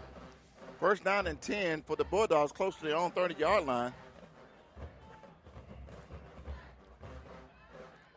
Brent looks back to signal Bernardo in the shotgun. Two receivers to his right, one to his left. Man in motion to the right. Ball is snapped. Hands it off again to Bernardo up the middle. Breaks a tackle. They thought they had him. 4, 10, 9, 8. Touchdown. They thought they had him at the 20-yard line. Bernardo spins and takes it into the end zone for a touchdown for the Bulldogs. Yeah, the linebacker crew thought they have Bernardo, but at this point, if you are the Tigers, you have to know that Bernardo and Brent are going to run the ball. Now, it's up to you to put a spy on them and contain that running game because there's no need to throw the ball in the air because the running game between the two has been very effective. So if you are not stopping Bernardo and neutralizing him, making it just a one-man show for Brent, then I don't know what else is going to work besides that. The score is 19-19. Looks like the Bulldogs going to go for two. They haven't completed a extra point conversion tonight. Brent's in the shotgun. Bernardo's behind him. Takes the ball, hands it off to Bernardo to his right. Breaks tackles. Short of the conversion. Well, we still have a tie ball game here. 6 minutes and 27 seconds left to go in the third quarter play here at 12 Oak Stadium. Score is 19-19. Yeah, that was Corey Barnes and Nada Naby tag teaming Bernardo. But yeah, we got ourselves a 19-19 game, so now I'm questioning. 18-19. 18-19, yeah. Yeah, we just making all kind of bloopers this evening, folks. But well, the cameraman can see it better than us because he can zoom in, and we're trying to eyeball it from this distance. Yeah. Great job by the cameraman. Yes, big ups. But yeah, so at this point, you know what you're going to get. Now the question is, what are you going to do to stop the smash and dash running tandem of Brent and Bernardo if you are the Tigers? Well, I'll tell you, the Bulldogs have a great running game going right now, but also the Tigers have a pretty good passing game. We're looking at the Tigers coming back. I'm pretty sure they're going to break out throwing the ball like they did last time. That's where put them where they are right now. So the Bulldogs will kick off from their own 40-yard line. Short kick is caught by the Tigers at their own 45-yard line. They're going to take it. The good thing about a short kick, if you catch it, it shortens the field, so you don't have to go the whole 100 yards of the field. Now they only got to go 55 yards to score. And if you don't catch it, you're going to get an earful from somebody on the sideline. Yeah, that's true.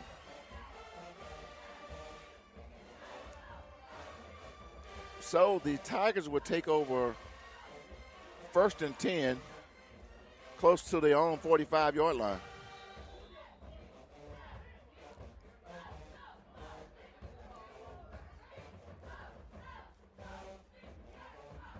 Here are cheerleaders, the Mundy's Mill cheerleaders in the background. Hands it off up the middle. Nice run. Mr. Springer hands it off.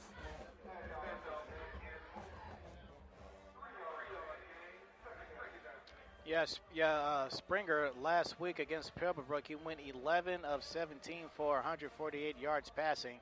But in the first week against Lovejoy, it was less than stellar by a lot. Went 3 of 9, 21 yards passing. 2nd and 7 for the Tigers.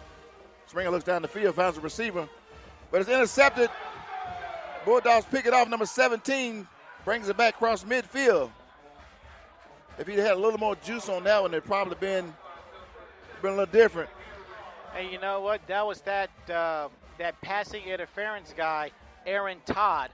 So because he got an interception, I guess that would outweigh the 3 passing interference he had caused his team in the first half. So now all is forgiven.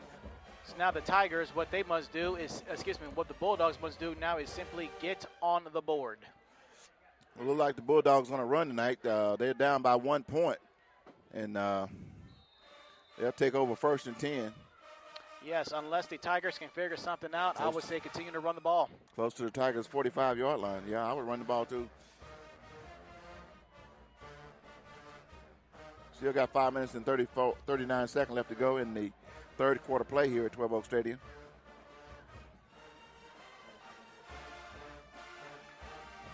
Brent takes a snap, hands off to Bernardo. Bernardo heads up the middle. Picks up a couple yards on that one. That was Demario Sewell with the tackle. And that tackle was close to the line of scrimmage. Keaton Bernardo, the running back, number 2 for the Bulldogs, has put on a show tonight, but the night is not over. Yes, if he gets past the line of scrimmage, you are in trouble. 2nd down and 8 for the Bulldogs in Tiger territory.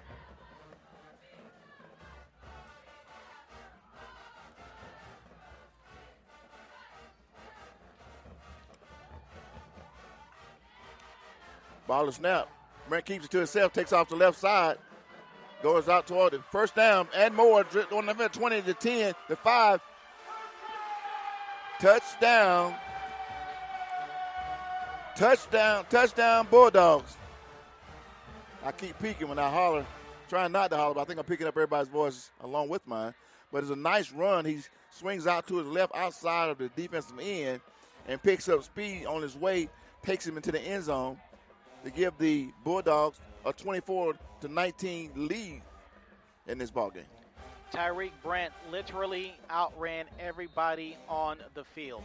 And that's the second time he has done that in this game. Absolutely. I remember. This cat gets outside when his speed, he has the speed, is that what they call it, breakaway speed. Once he gets outside, he's hard to catch. I think guys had angles on him, but they just couldn't put hands on him. Oh, there was angles on him. You had bodies on him, but it by the time they got that angle, Brent, he already had turned the corner and turned upfield. Brent's in the shotgun. He has 2 receivers to his right and 1 to his left. Mr. Keaton's in the shotgun. And Brent keeps the ball again, goes to his left, swings it outside, but knocked out of bounds. 2-point conversion is going to be denied by the Bulldogs. So with 4 minutes and 38 seconds left to go in the third quarter of play right here, the Bulldogs takes the lead 24-19. At Clayton County Public Schools, both schools are from Clayton County. That's Jonesboro and Mundy's Mill. We're playing at 12 Oak Stadium on a Friday night. Friday night lights, Friday night football. How you look at it? How you see it? I see the scoring has definitely picked up in the second half from what we've seen in the first half. I tell you, it's been an exciting ball game. The crowds are starting to get in a little bit more. It was pretty quiet at first, but I notice now the crowd is starting to pick it up a little bit. Well, I mean, we live in a day and age where offense is what moves the needle. Like 80% offense and 20% defense. That's typically the perfect ratio for a ball game. Mix it up. I don't mind a low-scoring defensive game. Bulldogs set the kick off. Short kick into the secondary. Will be picked up by the Tigers. Has an open and breaks through. Breaks a couple of tackles. Get back close to his own 45-yard line.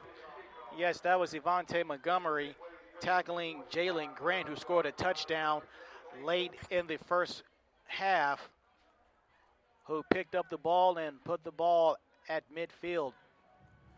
He broke a couple tackles on the way on that one. That was a nice run. It was a short kick. It was a very short kick, and, Grant, he's doing it all, including being on special teams, which is kind of concerning because now you gave the Tigers good field position. 1st and 10 for Mr. Springer. He has 3 receivers to his right.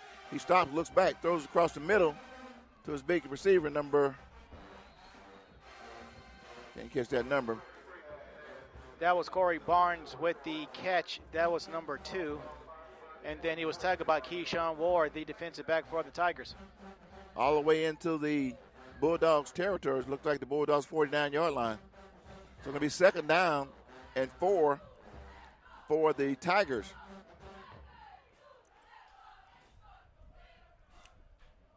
The Tigers cheerleaders in the background cheering them on. Hands off to the running back up the middle. Hard run.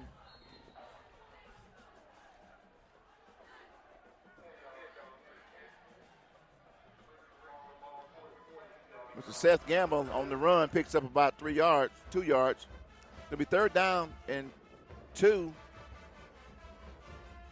for the Tigers. Ball close to the Bulldogs' 45-yard line.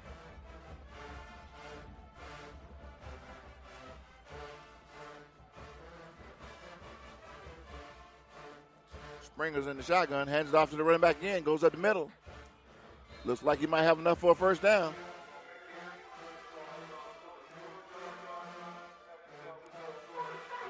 Yes, he does, and that was Seth Gamble reaching just to make sure he gets the 1st down to move the sticks.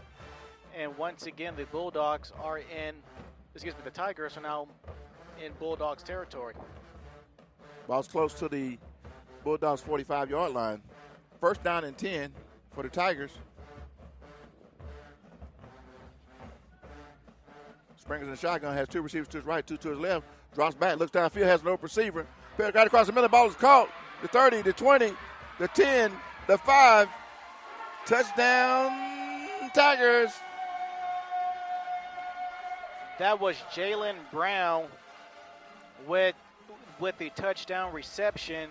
And then Aaron Todd, who has had himself a troubling game this evening. He was the first defender on the coverage. He slipped, ate turf, and then Graham was off to the races. That was a nice pass, what we call back in the day a pop pass. The Tigers attempt a field goal again. Here we go again. For the extra point. Ball is up. It's good. That's 2 for 2 on the extra points for the Tigers. With 2 minutes and 47 seconds left to go in the 3rd quarter play right here at 12 Oak Stadium. The Tigers takes the lead 20, is that 25 or 26? 26 to 24. 26-24. Is that right, cameraman? I'm sorry. I don't have my glasses, close-up glasses on. I have the close-up glasses, but I don't have the distant glasses on. It's a great ball game. A lot of scoring here in the second half play right here. It's getting a little exciting for both teams. It's only a 2-point difference so far. And I think it's the 2 extra points that makes the difference in the game.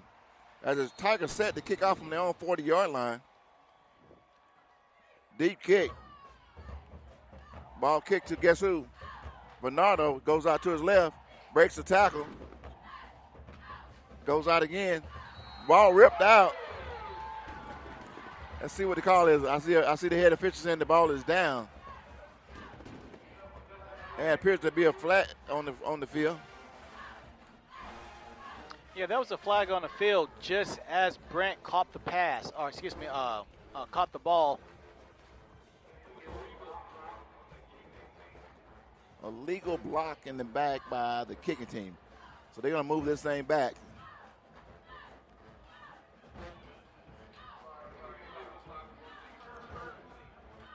I'm sorry. A legal block on return team. I'm listening to the announcer.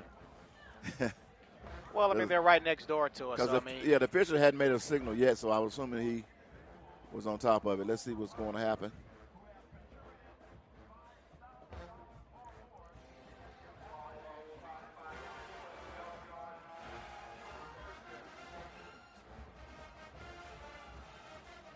Ball's going to be moved back to the Bulldogs' 12-yard line, so the Bulldogs will take over 1st and 10 at their own 12. But when you got Mr. Brent at quarterback, anything could happen. Yes, along with his partner in crime, Kenton Bernardo. even though they're deep in their own territory, best believe they're going to pound the ball. We haven't seen a lot from the receiving core tonight, but I'm pretty sure it's coming. First down and 10. Brennan has two receivers to the right, one to his left. Brennan receiving most to the left. Hands off to Bernardo. Off the left side.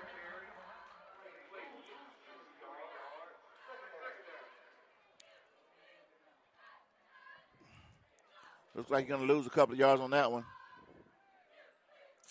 We have a player down on the field.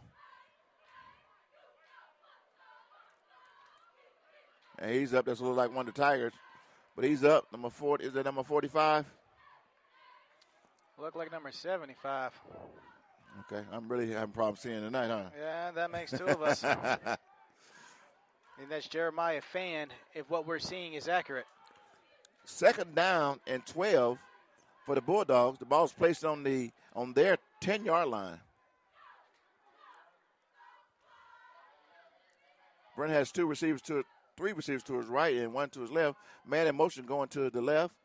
Brent fakes the handoff to Bernardo, keeps it, goes outside. Almost broke a tackle, but they game tackle him. Picks up about 4 yards on that play.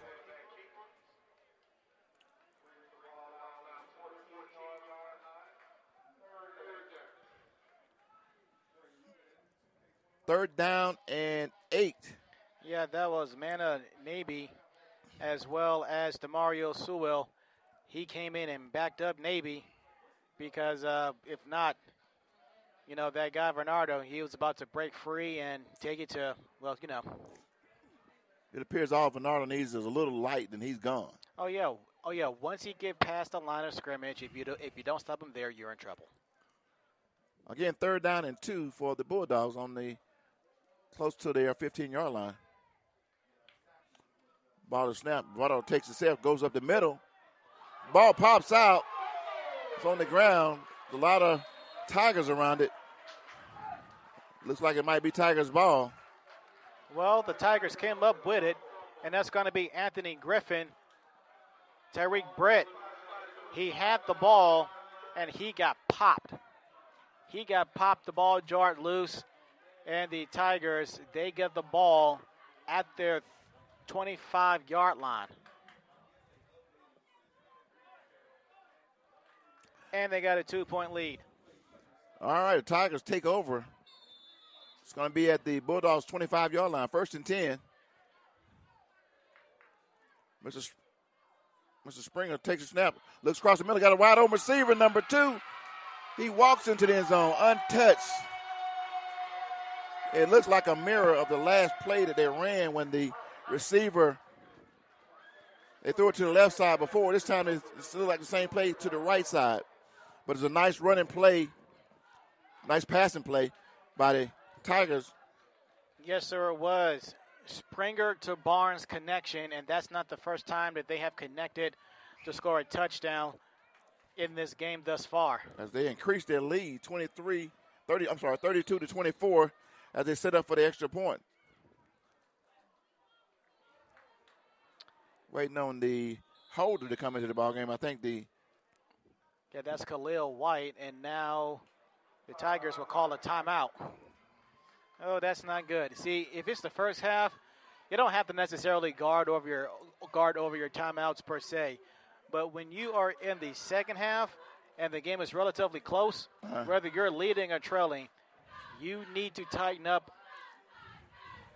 on everything to reserve your timeouts for the late stages of the game, because it looks like the way that this game, the momentum shift that has happened in the second half, it looks like both teams are going to need their timeouts just to come up with a win.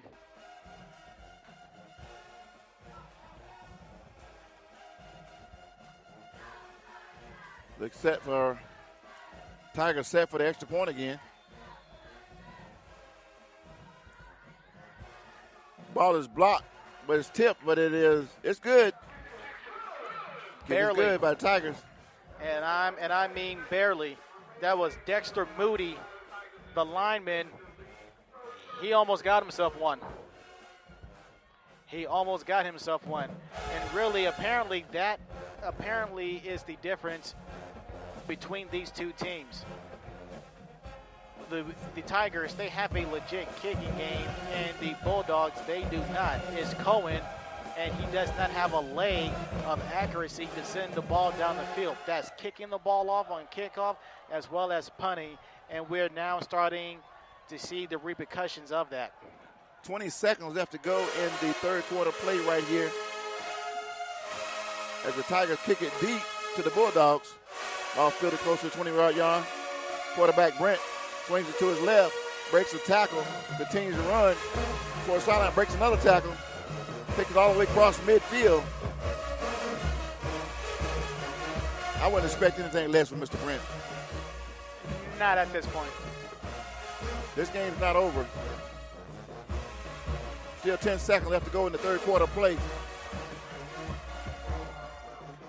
And that was Seth Gamble who eventually made the tackle.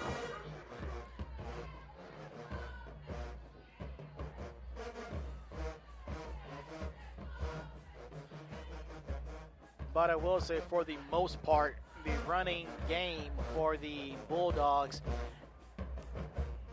have slightly, at least slightly, overshadowed the kicking woes that the Bulldogs have in this game. Brent's in the shotgun. 3 receivers to his right, 2 to his left. Trying to make a comeback. Takes the ball, runs up the middle himself. Quarterback keeper. Right up the middle. Looks like picks up 7 or 8 yards on that play. And that's going to be the end of the third quarter. As the Tigers take the lead of this competition, 33-24 over the Bulldogs.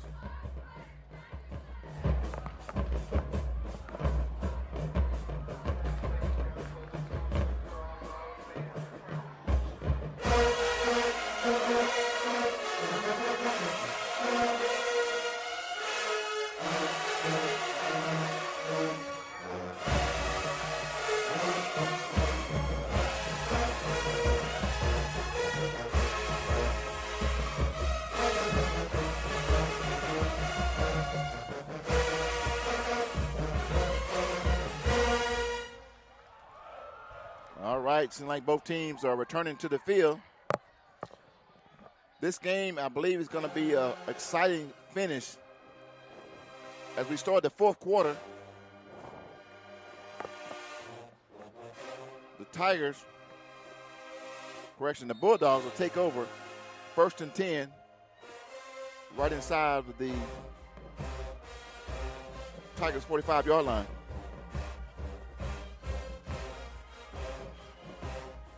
Ball to snap. Brent keeps it again. Decides to go outside. Breaks the tackle. But there's a flag on the play.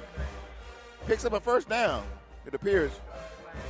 That was Kamari and Collins with the tackle. But it looked like it's going to go back.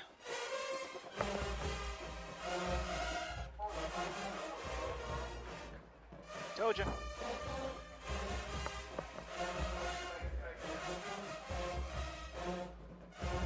Like the Bulldogs are down by 2 touchdowns right now. Or 2 possessions, should I say.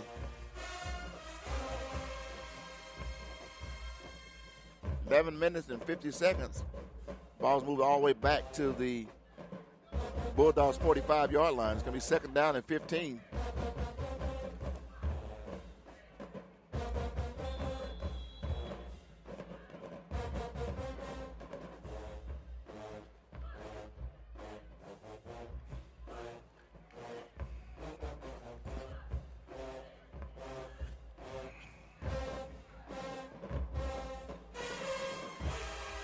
Brett has 3 receivers out to his right, 2 to his left, nobody in the background. He's in the shotgun, takes a snap, runs to his right, looks downfield, throws it, has a receiver at the first down marker, but passes incomplete.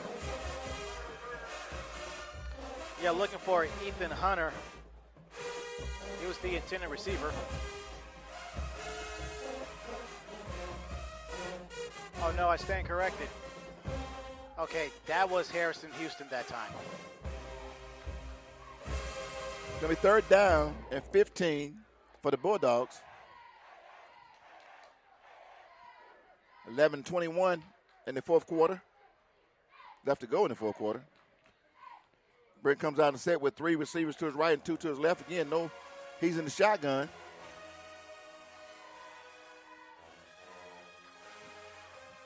Takes the snap, rolls to his right again, being chased by one of the Tigers, finds a receiver.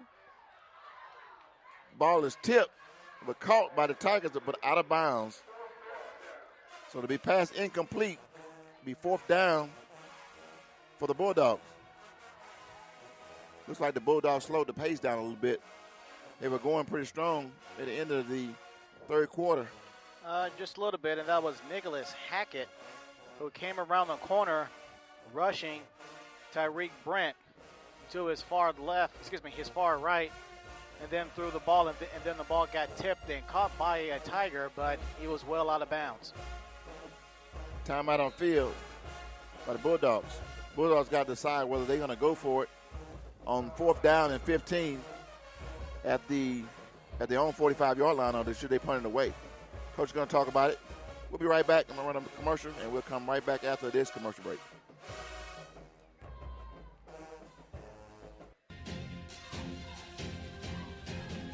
Would you like to start your own podcast or become a professional photographer?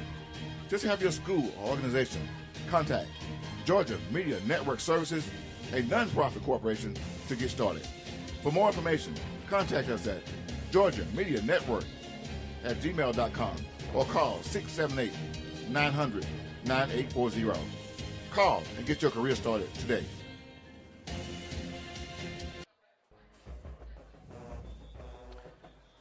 Okay, it appears the teams are coming back on the field. 11 minutes and 12 seconds left to go in the fourth quarter play right here at 12 Oak Stadium in Hampton, Georgia, where the Mundy's Mill Tigers has taken the lead 33-24 over the Bulldogs at this time. And to answer your question, do they go for it or punt it? I would say go for it, but really they're going to punt it. Grant looks like he's deep for the punt, but he has 3 receivers to his right. He can't punt or he can throw it. He steps back, he looks, throws it to his right to Keaton. Pass complete, but not enough for a first down. Yeah, that was Demetrius Johnson, the linebacker, with the tackle near side right before us. And I would say you go for it just for the, now granted, you had to get to, like, I want to say the Tigers' 40-yard line in order to get a first down, but the kicking game really has not been effective at all. And so if you're going to go down rolling the dice and throwing the ball down the field. Tigers have an opportunity to take add to their lead. Ball is snapped. Fumble on the play. Looks like it recovered by the Tigers.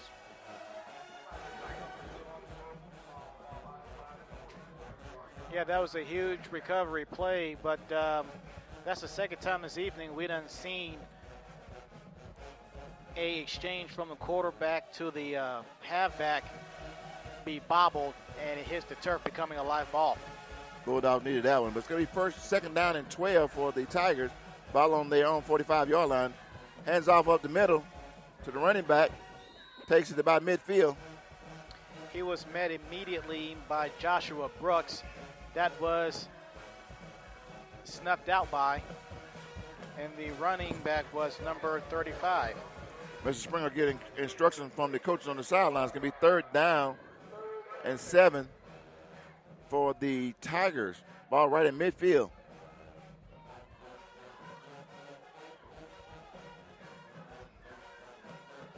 Ball is snapped. Looks to his right. Has an open receiver. Close to a first down. Yeah, that was Latrell Thomas with the tackle on number 18, Jamari Stewart.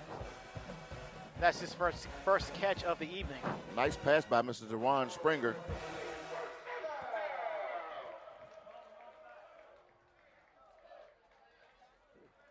Nine minutes and 42 seconds left to go in the fourth quarter play right here at 12 Oak Stadium. Tigers come to the line of scrimmage. Springer takes the ball, hands off to his running back. Short gain on the play. Yeah, that was Joshua Brooks again, the leading tackler on that play.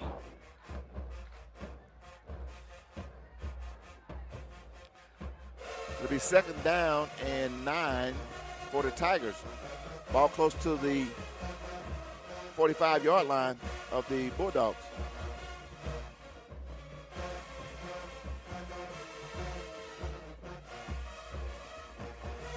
Springer takes, throws across the middle, has an open receiver. Ball is caught but dropped. He should have caught that one. He hit him right in his hand. Yeah, Corey Barnes, he had the ball, then he dropped the ball. Latrell Thomas was the defender on that play.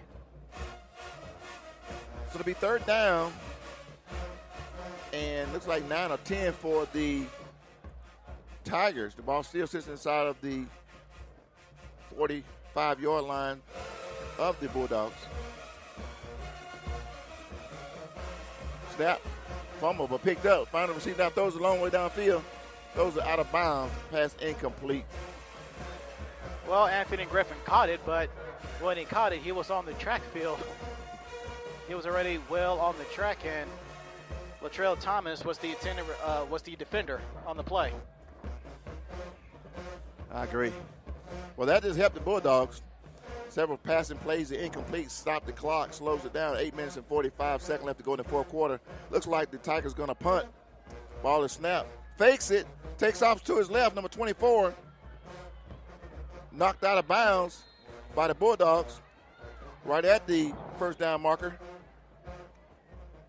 The yard marker, not the.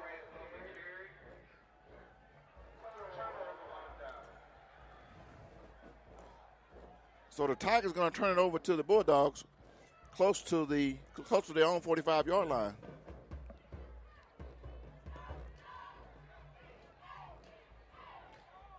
I think it's safe to say that trick play did not work. Well, when you got a 33-24 lead, you can take chances like that. I think what the Tigers are trying to do is maintain time of possession so they can end this ball game. They already have the lead in the ball game. But now it's time for the Bulldogs to reach in their bag of tricks and get on the board. Like I said, they're two possessions down right now in the ball game. We'll just continue to run the ball, like what Coach had told me before the game, that to manage what they can control. Right. So when the ball is in their hands, they're in the driver's seat, and running the ball has helped them significantly tonight. First down and 10 Bulldogs.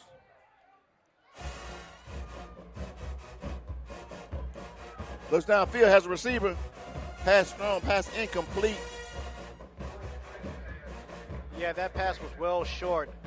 Looking for Aaron Todd. He was the intended receiver for that.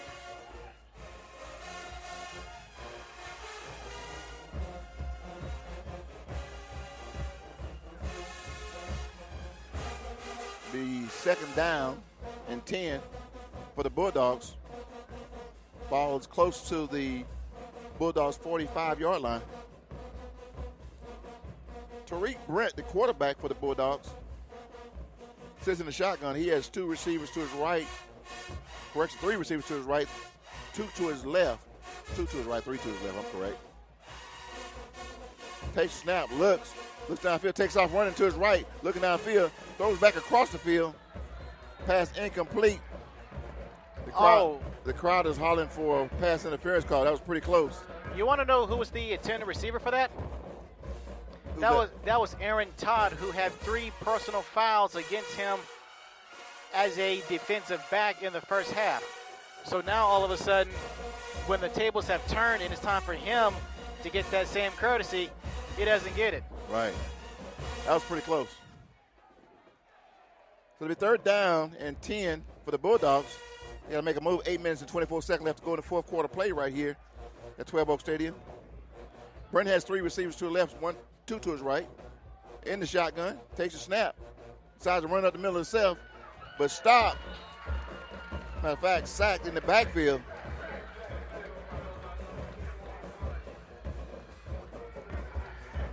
Nicholas Hackett with the tackle in the backfield. So it's going to be 4th down and a lot a decision to make, like last time. They had to make a decision whether they're going to punt it. But we know what happened. Brent lines up as the punter. He is the punter, could be in the punter position, but he still has, three receivers to his right, one to his left. 4th down and looks like 13. Bulldogs got to get to the Tigers 46. Ball is snapped. He punts it away real high, but a short kick just across midfield, close to the Tigers' 45-yard line. And that right there is the reason why I say you need, if you're going to go down like that, go down with the offensive play instead of a special teams play, because that was a very bad kick. Really didn't go anywhere, and so now you put the ball, the Tigers would get the ball at the Bulldogs' 49-yard line, and they are up by, 11 points. 9 points. 2-possession ball game. That's not good. 1st and 10 for the Tigers at the Bulldogs' 49-yard line. Springer hands it off to his running back. He's piled up in the backfield, no gain on the play.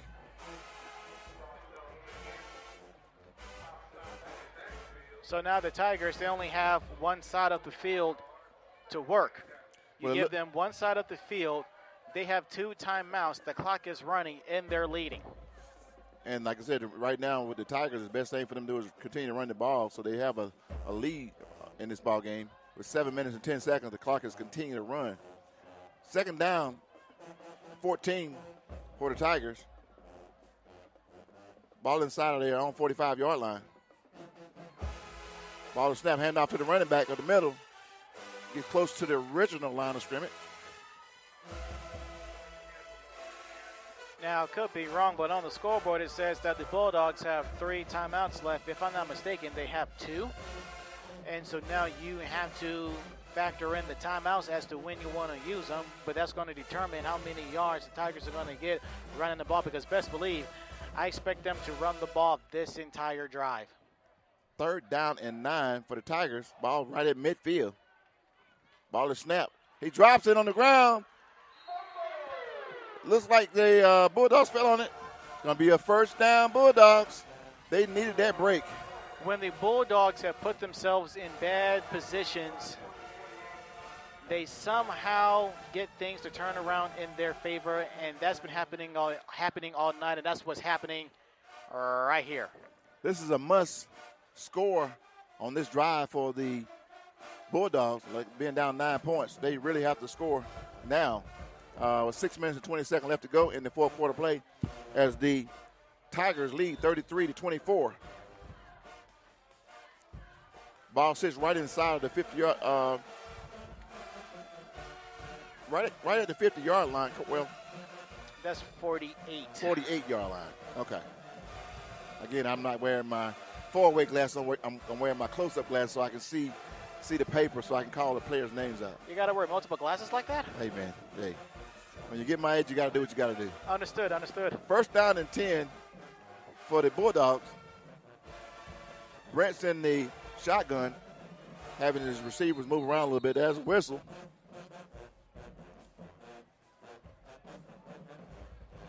Let's see what we got here. Like somebody might have moved.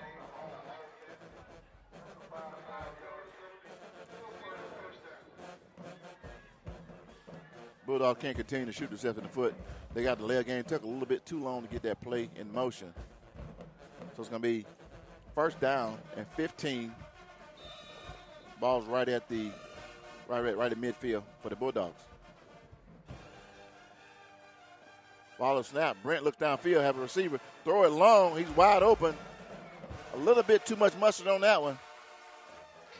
I wouldn't say he was wide open, but he was open enough that the ball would have been in the right place. That would have been a touchdown. Yes, sir. That was number 2 on number 2 activity. Kenton Bernardo was the intended receiver. Corey Barnes was on the coverage right there behind him.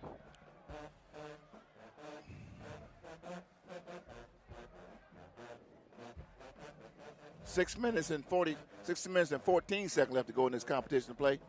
Going to be 2nd down and 15 for the Bulldogs. Got to get out of that huddle, guys. Can't afford another 5-yard penalty. Brennan has 3 receivers to his left, 2 to his right.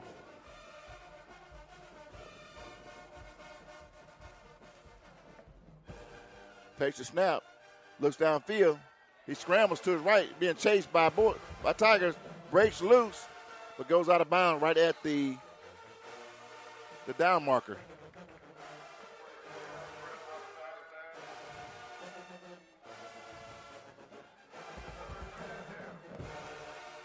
Going to bring up 3rd down.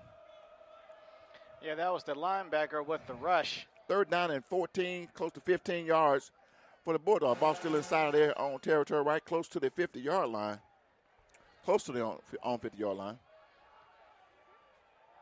6 minutes and 6 seconds left to go. Think we have an exciting finish tonight? Yeah, well, I can definitely say that this second half has been far more spicier than what the first half was. Bulldog really need to score on this drive. Brent has 3 receivers to the right, 2 to his left. 3 to his left, 2 to his right, I'm sorry. Brent's in the shotgun, looks downfield, scrambles, run to his left, looks downfield, has an open guy.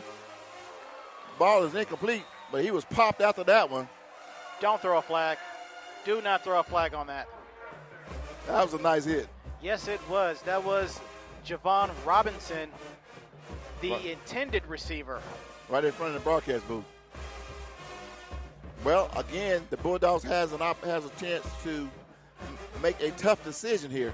It is 4th down and 14, and they said they're going to call timeout. And that was Anton Green with the pop. Brent walks over to the coach, gets some instructions.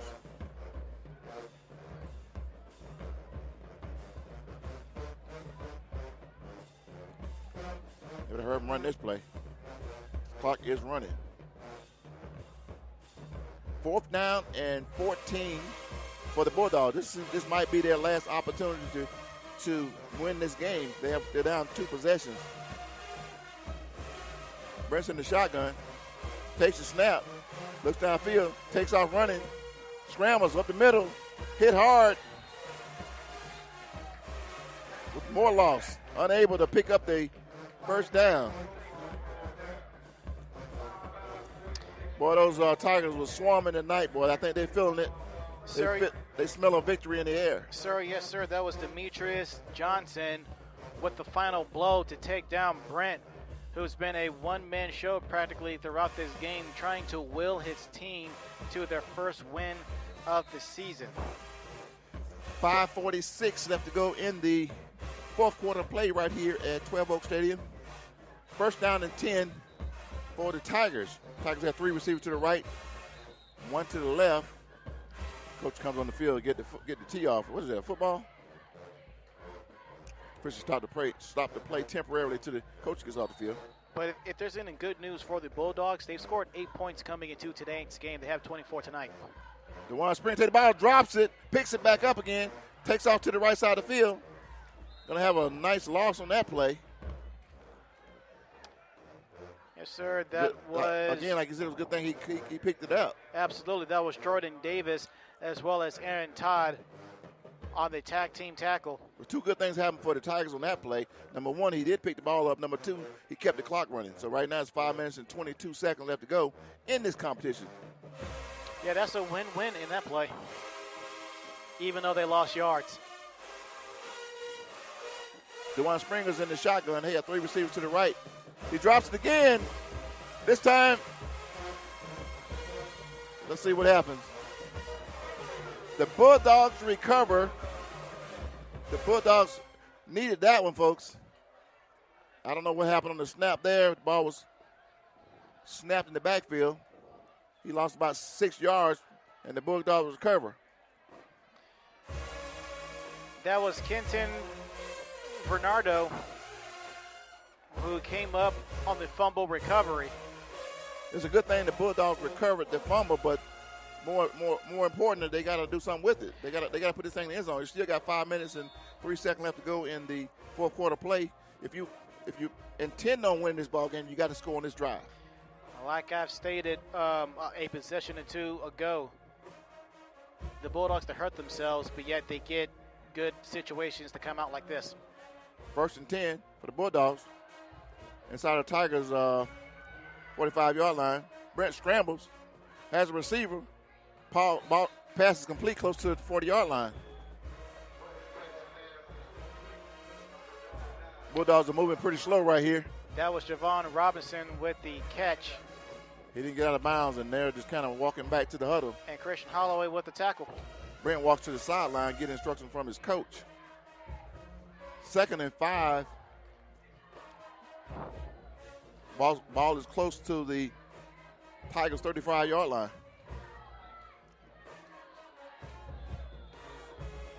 Timeout. Bulldogs. With timeout on the field with 4 minutes and 24 seconds left to go in the fourth quarter play right here at 12 Oak Stadium. The Mundy's Mere Tigers 33. Bulldogs 24. Well, Ant, it's been an exciting ball game so far. What do you think the Bulldogs need to do to pull this one off, or can they pull it off? With the turns that have gone in their favor, they can actually win this game. The question is, can they get down the field and actually get in the end zone and then actually get a 2-point conversion? See, they have to capitalize and execute on offense, because the defense, for the most part, they have held their ground. They have pressured the Tigers in uncompromising positions, and it had turned into the Bulldogs' favor. So I want to say it's the defense that's keeping the Bulldogs in this game. However, even though Bernardo and Brent has been excellent running the ball this evening, the Bulldogs still have to get the ball down the field, and they're currently in the Tigers' territory now. Both teams return to the field. The Bulldogs take over. 2nd and 5. Right close to the Tigers' 35-yard line. Gives it on the outside to Bernardo. Bernardo takes it, swings outside. Looks like he was getting close to the first-down marker, but he doesn't appear to pick up any yards on that one. It was more important that Bernardo would have got out of bounds, at least save some time on the clock. With 2nd down, going to 3rd down. Well, it looked like you got a player down for the Bulldogs right in front of their sideline. Who was that? It looks like Bernardo. He was the one running the ball. Let's see what happens. And that was Mayor Naby with the tackle on the other end. Can't make out a number right now. Players laying down. We aren't really sure. We believe that is Kenton Bernardo, the running back extraordinaire this evening for the Bulldogs that's on the field currently. The thing about this play is giving the other teammates an opportunity the coach to talk to the players and put together some strategy for this ball game. We hope the players the player that's down is okay. Bernardo. Always. Yeah, they're going to need him down the stretch of this game.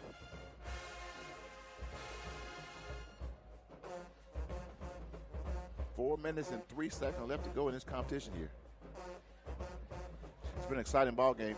Started out kind of slow in the first quarter, but as the game progressed in the second half, he's up.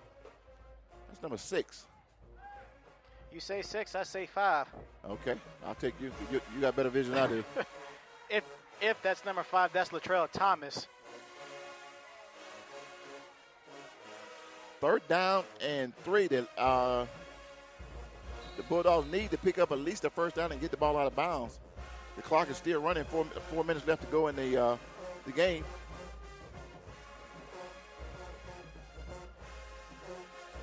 Bernardo's in motion. Nice stiff arm. The swamp down.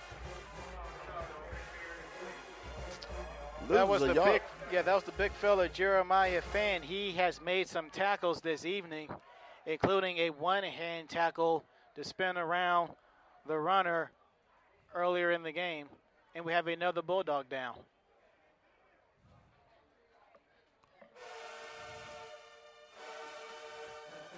It's time that the Bulldogs going to have to pull a rabbit out of the hat on this one. I'm telling you, 3 minutes and 35 seconds left to go in the game. They got to go deep, if you ask me, to get on the board as quickly as possible. Another onside kick, get the onside kick, and then come back and score quickly after that one. And by my count, they have one timeout remaining. This injury timeout does not count against them. But like you said, it's 4th down. They got to get it to I want to say the 34 33-yard line.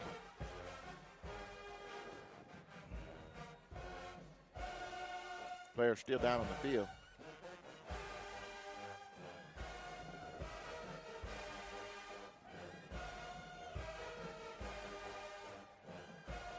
Those are coaches. We got a trainer out on the field with the player.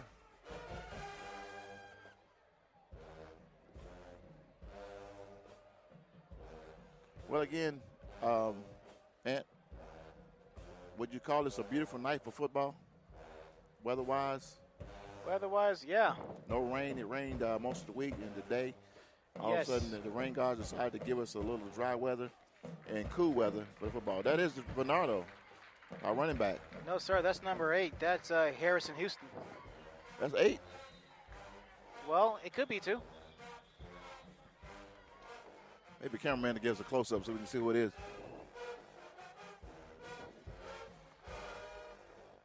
Nah, yep, that's number 8. Number 8, okay, great.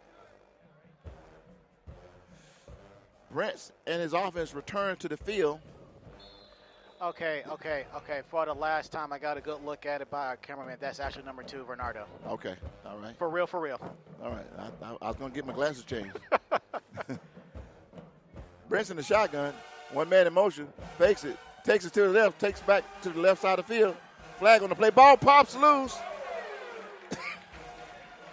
And looks like the Tigers recover, but we got a flag. We haven't made a decision yet. Yeah, there's a flag down on the field. Either way, it looked like it's going to be all she wrote. And we got another Bulldog that's slow to get up, and that's Tariq Brent, the quarterback. No. He's on one knee. He gets back up. It looked like he got a stinger. No stinger. He did get right up, though. That's a good thing. Oh, yeah. He might feel that in the morning. It'll be a holding call on the offense, so that's gonna make that fumble recovery good for the Tigers. So the Tigers gonna take over. 1st and 10, close to their own 30-yard line. Yeah, by my count, 1 timeout left for the Bulldogs. 3 minutes and 15 seconds. I'm assuming that the Tigers are going to come out and run. Because right now, with a 33-24 lead, they don't need to throw the ball. They made mistakes last time and fumbled the ball twice. And right now, they need to just run the ball. Run. What do you think? I don't see why they would want to throw the ball. Tigers in the shotgun. Springer's in the shotgun. The flag. Let's see what is this play. That must be an ineligible player. Illegal substitution, that's correct. So the Tigers will lose 5 yards off the jump. The clock hasn't even moved yet. 3 minutes and 15 seconds left to go. Illegal substitution on the play. And should the Bulldogs get back on the field offensively for quarterback, if Brett can't come back, it's going to be Justin Norrington or Tyler Veach. First down and 15. Ball is snapped. They're running up the middle. Breaking tackles. That was Jalen Grant on the carry, and that was Amari Trimble with the tackle. More so body slam. Nice run. Picks up about 10 yards on that one. We'll make it a 2nd and 5 or 2nd and 6 for the Tigers as the clock continues to run. 2 minutes and 48 seconds left to go in this 4th quarter play.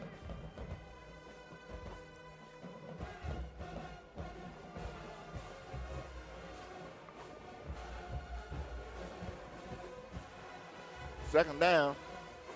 Springs in the shotgun, takes the ball, fakes to the middle, hands off to the running back. He breaks a couple tackles. Gets back to the original line of scrimmage, close to it anyway. 2 minutes, 20 seconds, and the clock continues to run. That was Donovan Ashley, among others, on the tackle.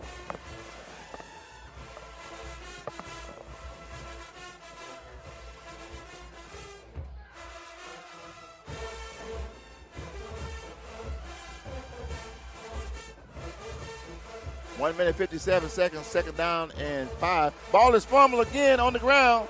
Looks like it's still on the ground. It was picked up touched by a couple of Bulldogs. And in the end, the Bulldogs recover again. This is the third time the Tigers have fumbled and the Bulldogs has recovered. Harrison Houston, for real. He's the real number 8 I'm talking about here. For real, for real. And like I've been saying throughout this fourth quarter, the Tigers, it's almost as if they're saying to the Bulldogs, here, take this game and win it. Kind of like what we saw, Sunday. In a very particular game that kind of had people in a salty mood around these parts of the country. Wow. Brent comes out again in the fourth quarter with another opportunity to take his team into the end zone and possibly kick an onside kick and try to win this ball game. We got 1 minute and 48 seconds left to go in this competition. They're down 33-24. Brent has 3 receivers out to the left, 2 to his right. He's in the shotgun in the backfield. Wait a minute, he's bringing number 45 in the backfield, looks like a blocking back. Takes the ball, looks downfield. He scrambles, goes to his right, has an open field, cuts back, scrambles again, comes back across the left side of the field. Breaks the tackle, but looks like he just got back to the original line of scrimmage. Brent's got to get rid of that ball. Yes, sir. In a situation like that, when you know you're already down and the clock is against you, you got to get the ball out of your hand and get it out of bounds to stop the clock. Yep, that was linebacker Cameron Barnes with the tackle as the Bulldogs go no huddle. 2nd and 10 for the Bulldogs, close to the Tigers' 35-yard line. He's sitting back in the backfield. Brent's looking around. He's looking. He's scrambling to his right, looking downfield, close to the first down marker, but he skips out of bounds. That was a good move by Brent on that play. Yes, it was. The defensive back, Nabi, rushed out Brent. And Brent is a little bit gimpy. Getting back on the field. Coach is talking to the receivers on the sideline. Where's Brent? There he is. Yeah, he's a little bit gimpy. 3rd and 4. But you got to suck it up in this kind of game right here. When you're down two scores and you got a little time on the clock, you got to get rid of that ball. The ball's at the Tigers' 20-yard line. 3rd and 4. Brent's in the back end, takes a shot, throws it, pass incomplete, almost intercepted at the 15-yard line. Javon Robinson was the intended receiver, but that was probably the most dangerous pass Brent has thrown all season. And he is, speaking of Brent, he is showing discomfort heading back to the sideline, speaking with his head coach. Well, this is the biggest play for the Bulldogs all night. It's 4th down and 4. It looked like they're growing is bothering Brent. He is definitely showing some discomfort. Well, this is the opportunity for him to show up and show out. Because if you don't do it here, you got 1 minute on the clock. They definitely got to get a first down, if not a touchdown. Brent looks downfield, throws it deep downfield, has an open receiver, throws it up. There's a flag. I think that flag's going to save him for tonight. I saw it. I saw the sideline judge reach into wherever he keeps his popcorn, and I'm like, yep, throws out the flag. Brent's down. He's kneeling down. You can tell he's definitely look like he's in pain. Yeah, he hasn't been right for the last 2 plays.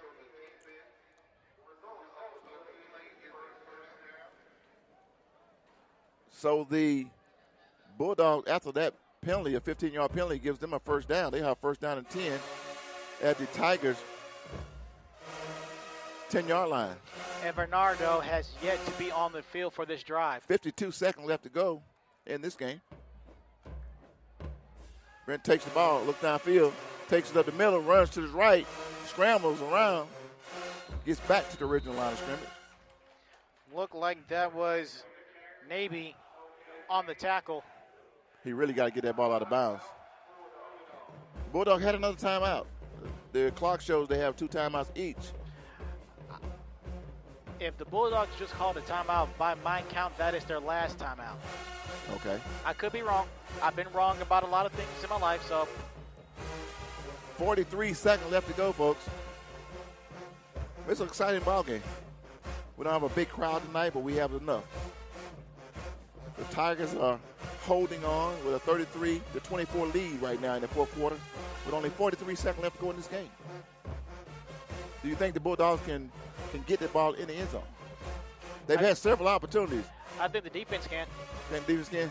Yeah, because they are doing something to cause the Tigers to malfunction and just cough up the ball. They have been doing that really throughout the fourth quarter. About the Tigers defense? Correct. Yes. Yes. So the Tigers defense is going to allow the Bulldogs to get into the end zone. No. Let's flip that around. The Tigers offense, they have been the ones that has been slipping and sliding throughout this fourth quarter, giving the Bulldogs life, like this situation we have before us now. For second down and 10, actually the ball was at the 11-yard line. Ball is snapped. Brent looks downfield, takes snap, finds a receiver, throws it, pass incomplete. That's what he should have done earlier. Yep, that was. If you don't sign a receiver, you got to save that clock. You only got 38 seconds. That clock is continuing counting. Yep, that was Javon Robinson, the intended receiver in Navy, on the coverage. Well, something we said earlier in the ball game, the team that has less penalties is probably going to win this ball game, and it's looking sort of like that now. Well, I'll take that back. I think the Tigers have several penalties. And turnovers. Third down and 10 for the Bulldogs. Brent steps back, look downfield, takes off running, being chased down, throws it, has a receiver in the end zone, pass incomplete, thrown out of bounds. So the play that's going to determine if they score or not is this, the 4th down and 9. Yeah, 4th and 10, rather. Yeah, that was Nicholas Hackett, number 51, the defensive lineman. He was hot on the trail for Brent. Dove for it, but ate turf and missed. 4th and 10. The ball on the Tigers' 11-yard line. 30 seconds left to go in this game. Brent gingerly skips back onto the field after getting instruction from the coach.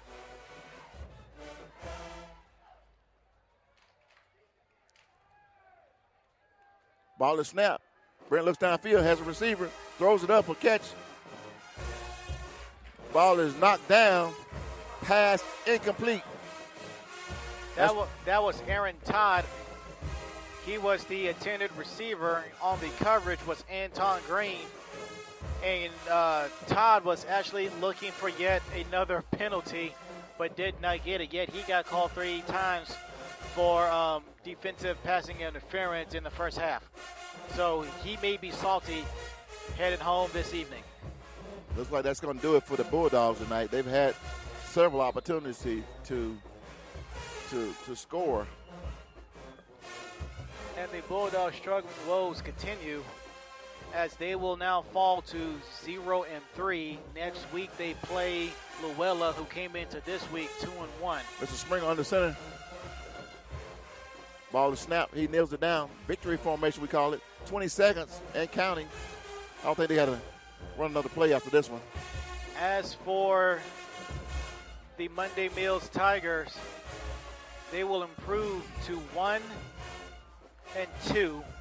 getting their first win of the season. Next week, they will do football battle against Woodward Academy, who came into this week 0-2. And that's going to be the ball game, folks. The final score, Monday's Mill Tigers 33, Mount Zion Bulldogs 24 at 12 Oak Stadium in Hampton, Georgia. Clayton County Schools, Public Schools broadcast. I'm DJ Thomas and Anthony. We're going to say good night from 12 Oak Stadium. Last time they almost locked us in, huh? Yeah, so we got to break down everything like 6 seconds ago. Go ahead. Oh, you said, I thought you. So we got to break down. They clear out the stadium pretty quick here tonight. Yeah, we got to break down because there's, a light crowd on hand in terms of people trying to get out and things like that. That's not going to be a thing. But, the Bulldogs, they had opportunities. Like I said, it's almost as if the Tigers, they tried to give the Bulldogs this game, but the Bulldogs, they got to figure it out. So if Well, I mean, both teams hadn't won a game before, and like I said, we said at the beginning of the ball game, it's a plus to one of the team. And luckily, the Tigers stumbled several times in the fourth quarter. They fumbled the ball, but the Tigers defense stepped up with the Tigers offense gave up the ball. But in the end, the Tigers prevailed with the victory over the Bulldogs tonight. So. And James Buster Davis, head coach for the Bulldogs, he got to go back to the drawing board again and try and get something figured out, because this is now a 3-game losing streak for the Bulldogs, and you do not want to start off your season down 3 games under 500 like what they did. Well, folks, I want to thank you again. Next week, we're going to probably be in Griffin, Georgia, maybe the Lovejoy game. Not really sure right now, but I want to thank you guys for listening to the show tonight. Part of the Georgia. Let me see something. Georgia Media Network Services, a nonprofit organization. Make sure you tell your friend in cooperation with the Mike is Hot on this broadcast tonight. Thank you again, and we'll see you next week.